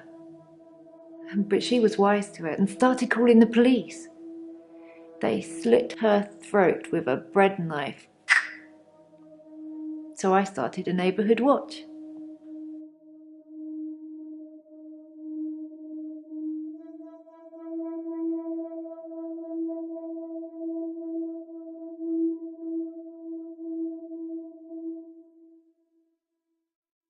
It was me and Agnes. Everyone else thought we were overreacting. If they want their throats cut, that's up to them, living in their bubbles. But Agnes... Poor Agnes...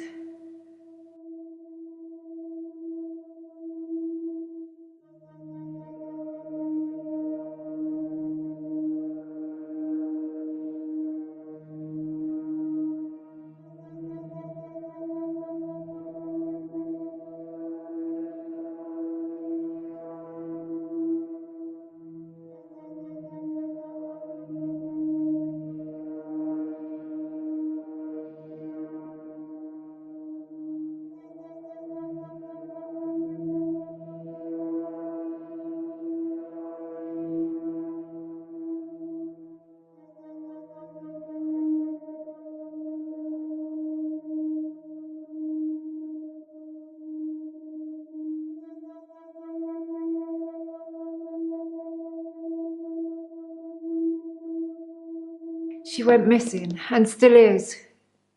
And that's what people think. But it's not the truth.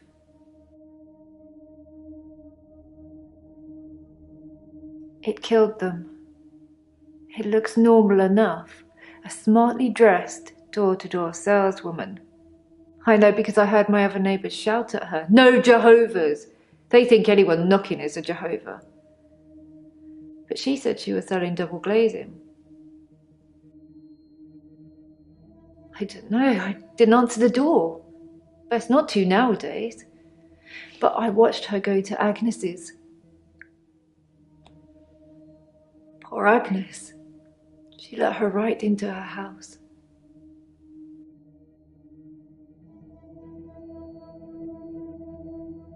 I could only see the silhouette. It turned from a person into a, well, it looked like, I guess you'd call it a Medusa, snakes for her face.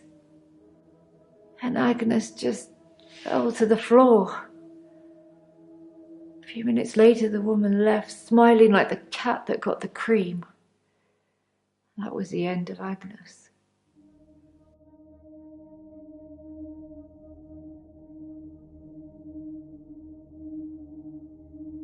I was at Henley Church. They had a service that ran right up till midnight.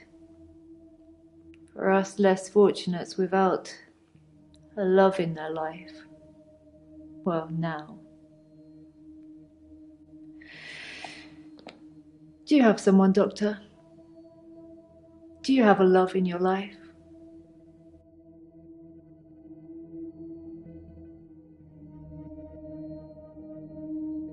Garden club. You should come with me one night. It's a lovely way to meet new people.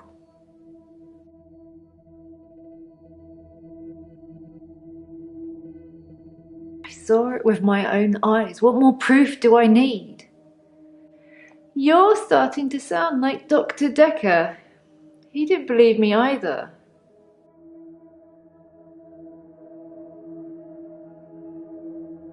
I didn't have much luck with him, like I said. He didn't believe me. He thought I was having a hallucination caused by the stress of my neighbour being so brutally murdered. Where is Agnes, though? I haven't found her, have they? Have they?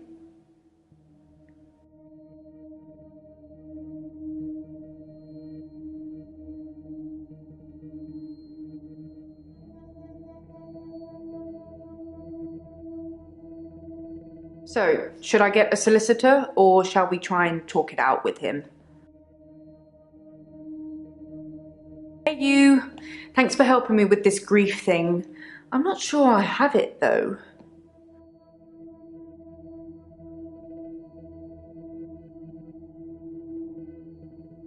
Good choice. I'll go and see Ben to see if I can get him to call off the dogs. I have no idea what's gotten into him. Perhaps it's his mum.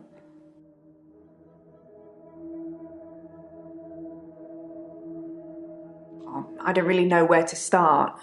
I feel a bit numb. Maybe we should just talk about him.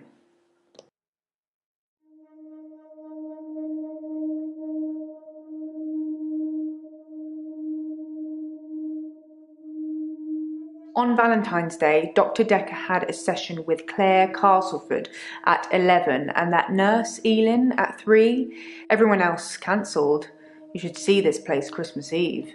I was at home though, so I don't actually know who came in. Dr. Dekker did phone and ask me for Nathan's number, which is a bit strange. It hadn't even been a year. He was a quiet, solitary man, a good listener, as I suppose you'd need to be. His confidence did grow as time wore on, but that's what you'd expect after you've fitted in. I mainly miss our chats. He used to work late with me and tell me things about the patients, things that I probably shouldn't have heard, but did. What do you think of the patients? Nah, perhaps you shouldn't say. You can ask me. Go on, I'll tell you what I think.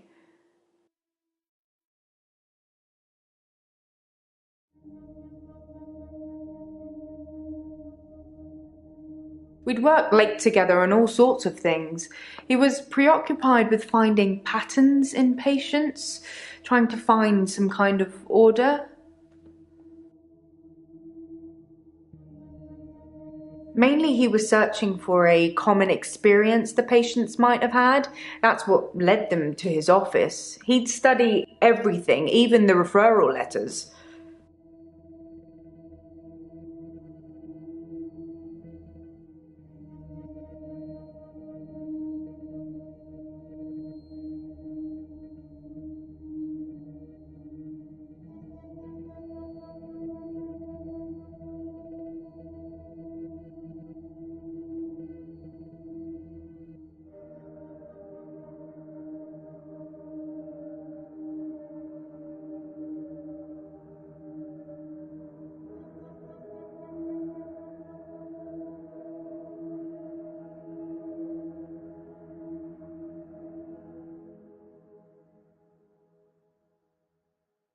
Yes, letters, parking tickets, holiday destinations.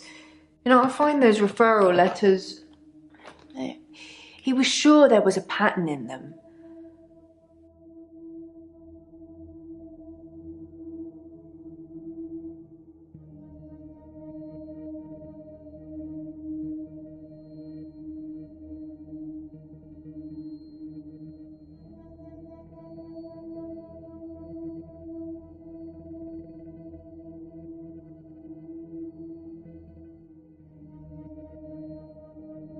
Mariana is a special girl. There's something about her that just makes you want to follow her.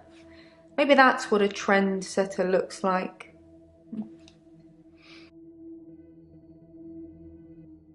I think Bryce has a lot of misdirected anger.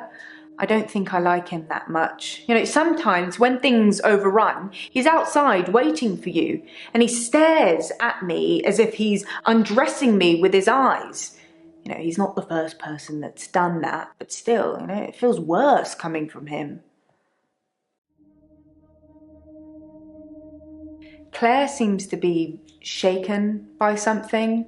I offer her drinks every time she comes in, but she always refuses them. It's as if she just wants to come in, get her session over with, and then run off to do something else. It's a bit rude, isn't it? Oh, I just want to cuddle Nathan all up. He's such a mess. He's always in the same clothes. He barely talks to me though. It's the same hello every time. He reminds me of Tom.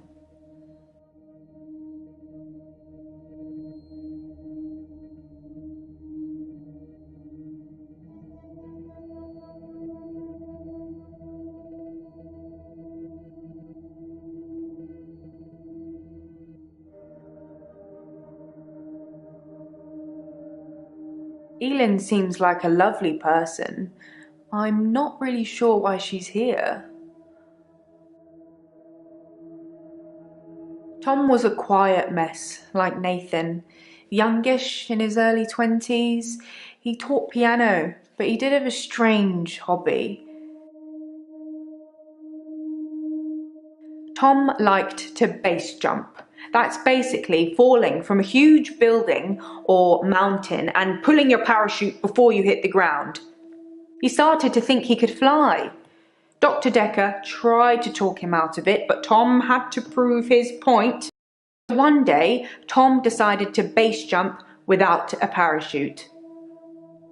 Can you guess what happened? He did die. He was hit by a rock from further up the mountain. He never got to fly. Nathan thinks he knows what his problem is too, but if he's not careful, he'll get hit by that rock. I wish I'd said goodbye.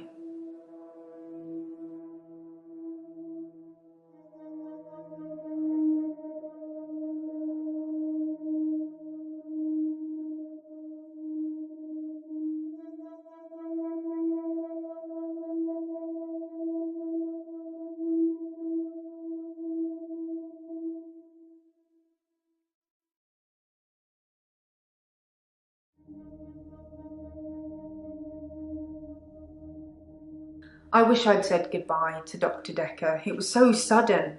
Here, then gone. He resigned anyway, but that's not the same, is it?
Dr. Dekker resigned shortly before his murder. It's sad, but doctors come and go and only poor Jaya remains.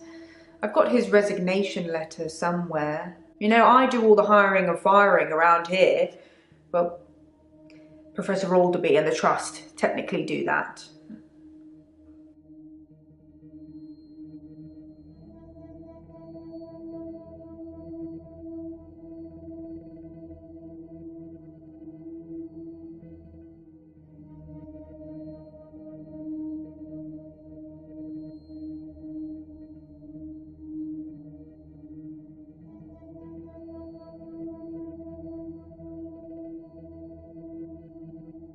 Professor Alderby is a trustee. Did I not mention that?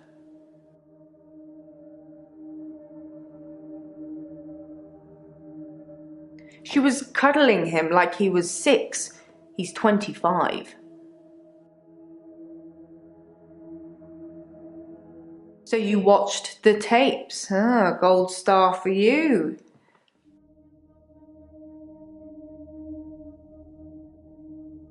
It smashed.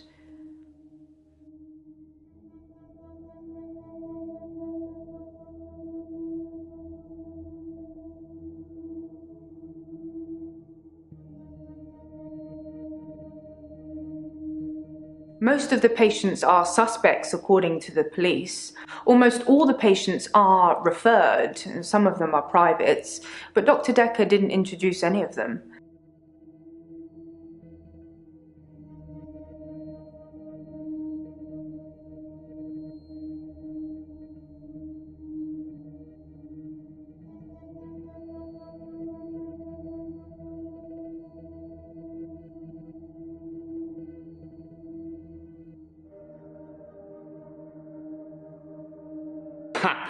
That was just an example, Doctor.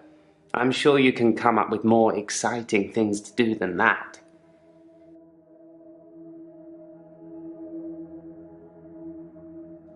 Well, that makes me feel a little better. There's a young mother, divorced, who lives opposite me. Jessica. She's friendly and says hello to me, smiles. I've always wondered what she looks like naked. So one hour, I broke into her house. She was standing in her bedroom. I took it as a sign. I took off her clothes and...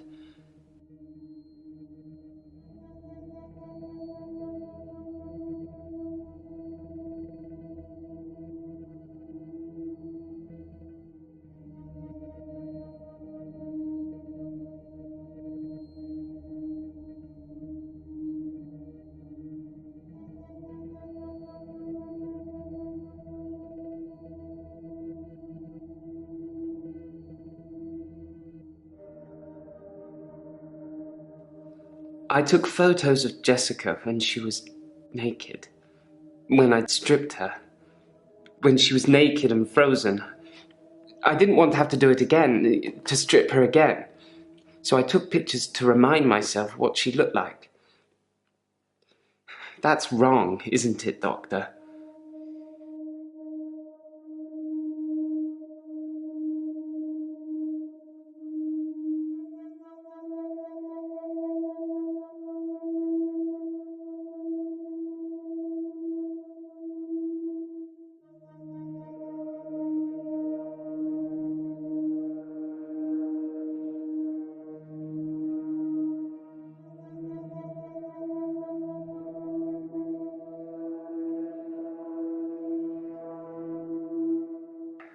I know.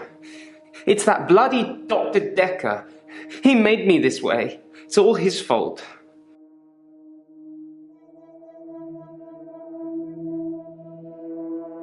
Like I said, I originally presented with depression, and everything was going well for a while. Dr. Dekker changed.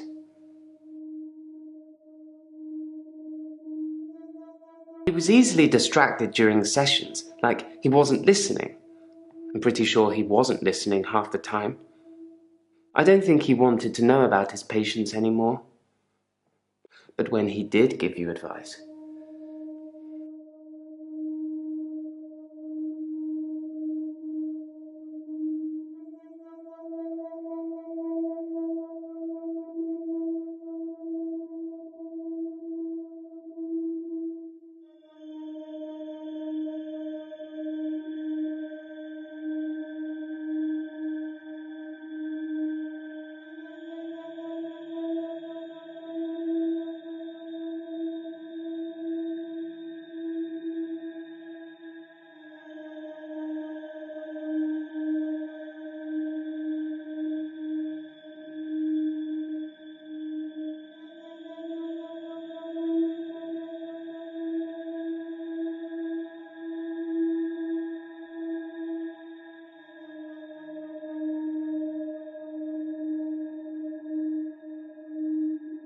He told me to use my imagination, to make something up, to think something crazy, and it would become real. He told me to think of a way to get more time. So I did. But he pushed me. He made me think it.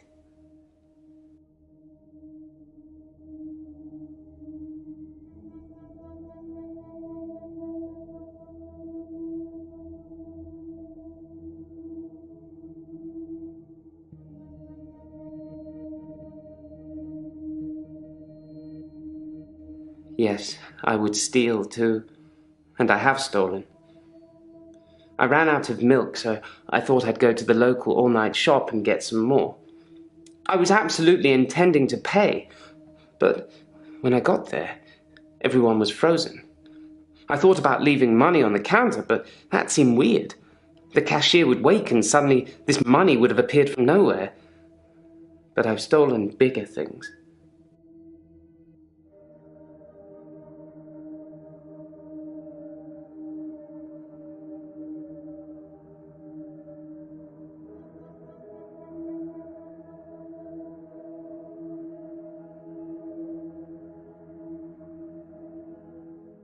What?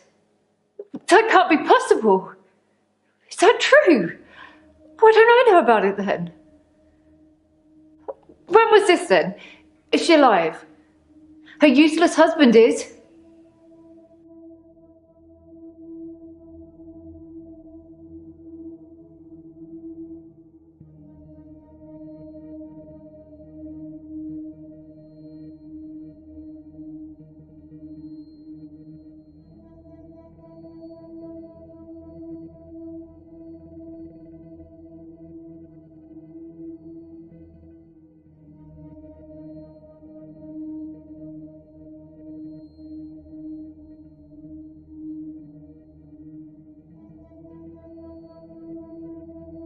Don't know much about him, other than the fact that he looks at me like I'm 6 foot under every time we meet. He doesn't seem too bothered she's gone missing either. He did at first, when the police were crawling around. But now they've gone, that's stopped. If I hadn't seen that thing eat her, I'd...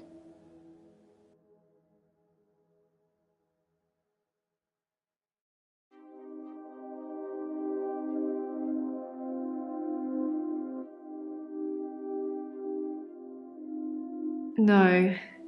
He's a weaselly little man who spends far too much time in his garden. It's probably like the National Trust back there. The constant digging and building, pruning and sawing.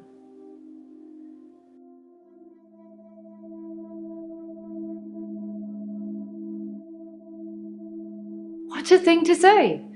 Why would you say that? I kept watching the front door after that saleswoman had left and nothing. She didn't leave, and you can't get out the back since the council sold the garage block. Ron's a gardener, not a killer. Unless...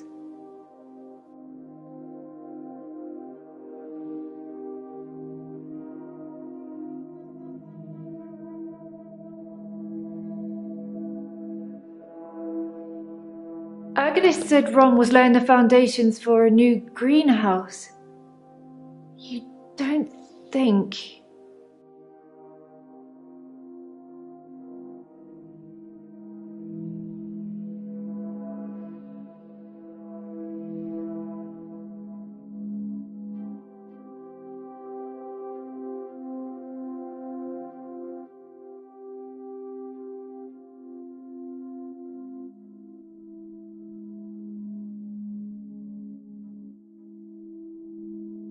I need to call the police.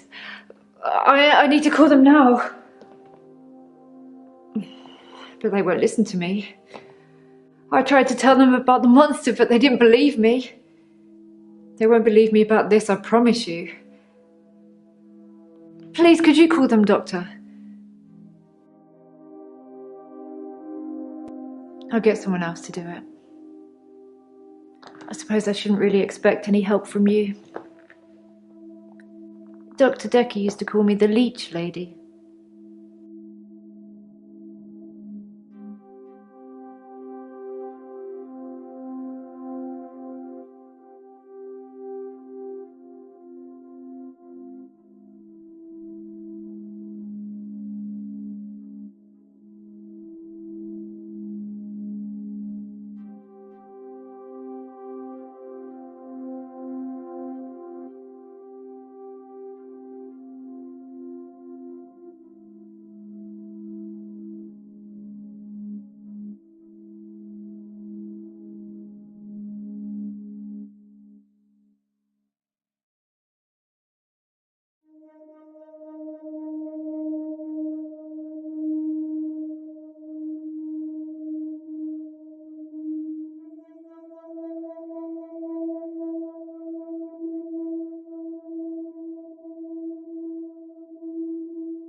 He said that I leech thoughts from people, suck 'em right out of their heads.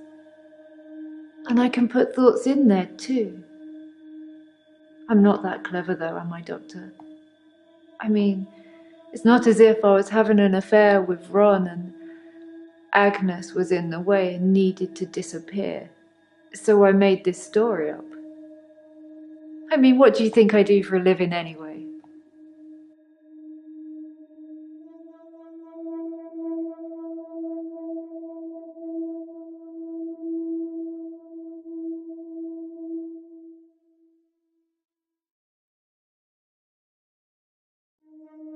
Doctor, you're so good. We're going to get on just fine.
That's a good choice, Doctor. Less work for me.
That wretched dig goes on 24/7.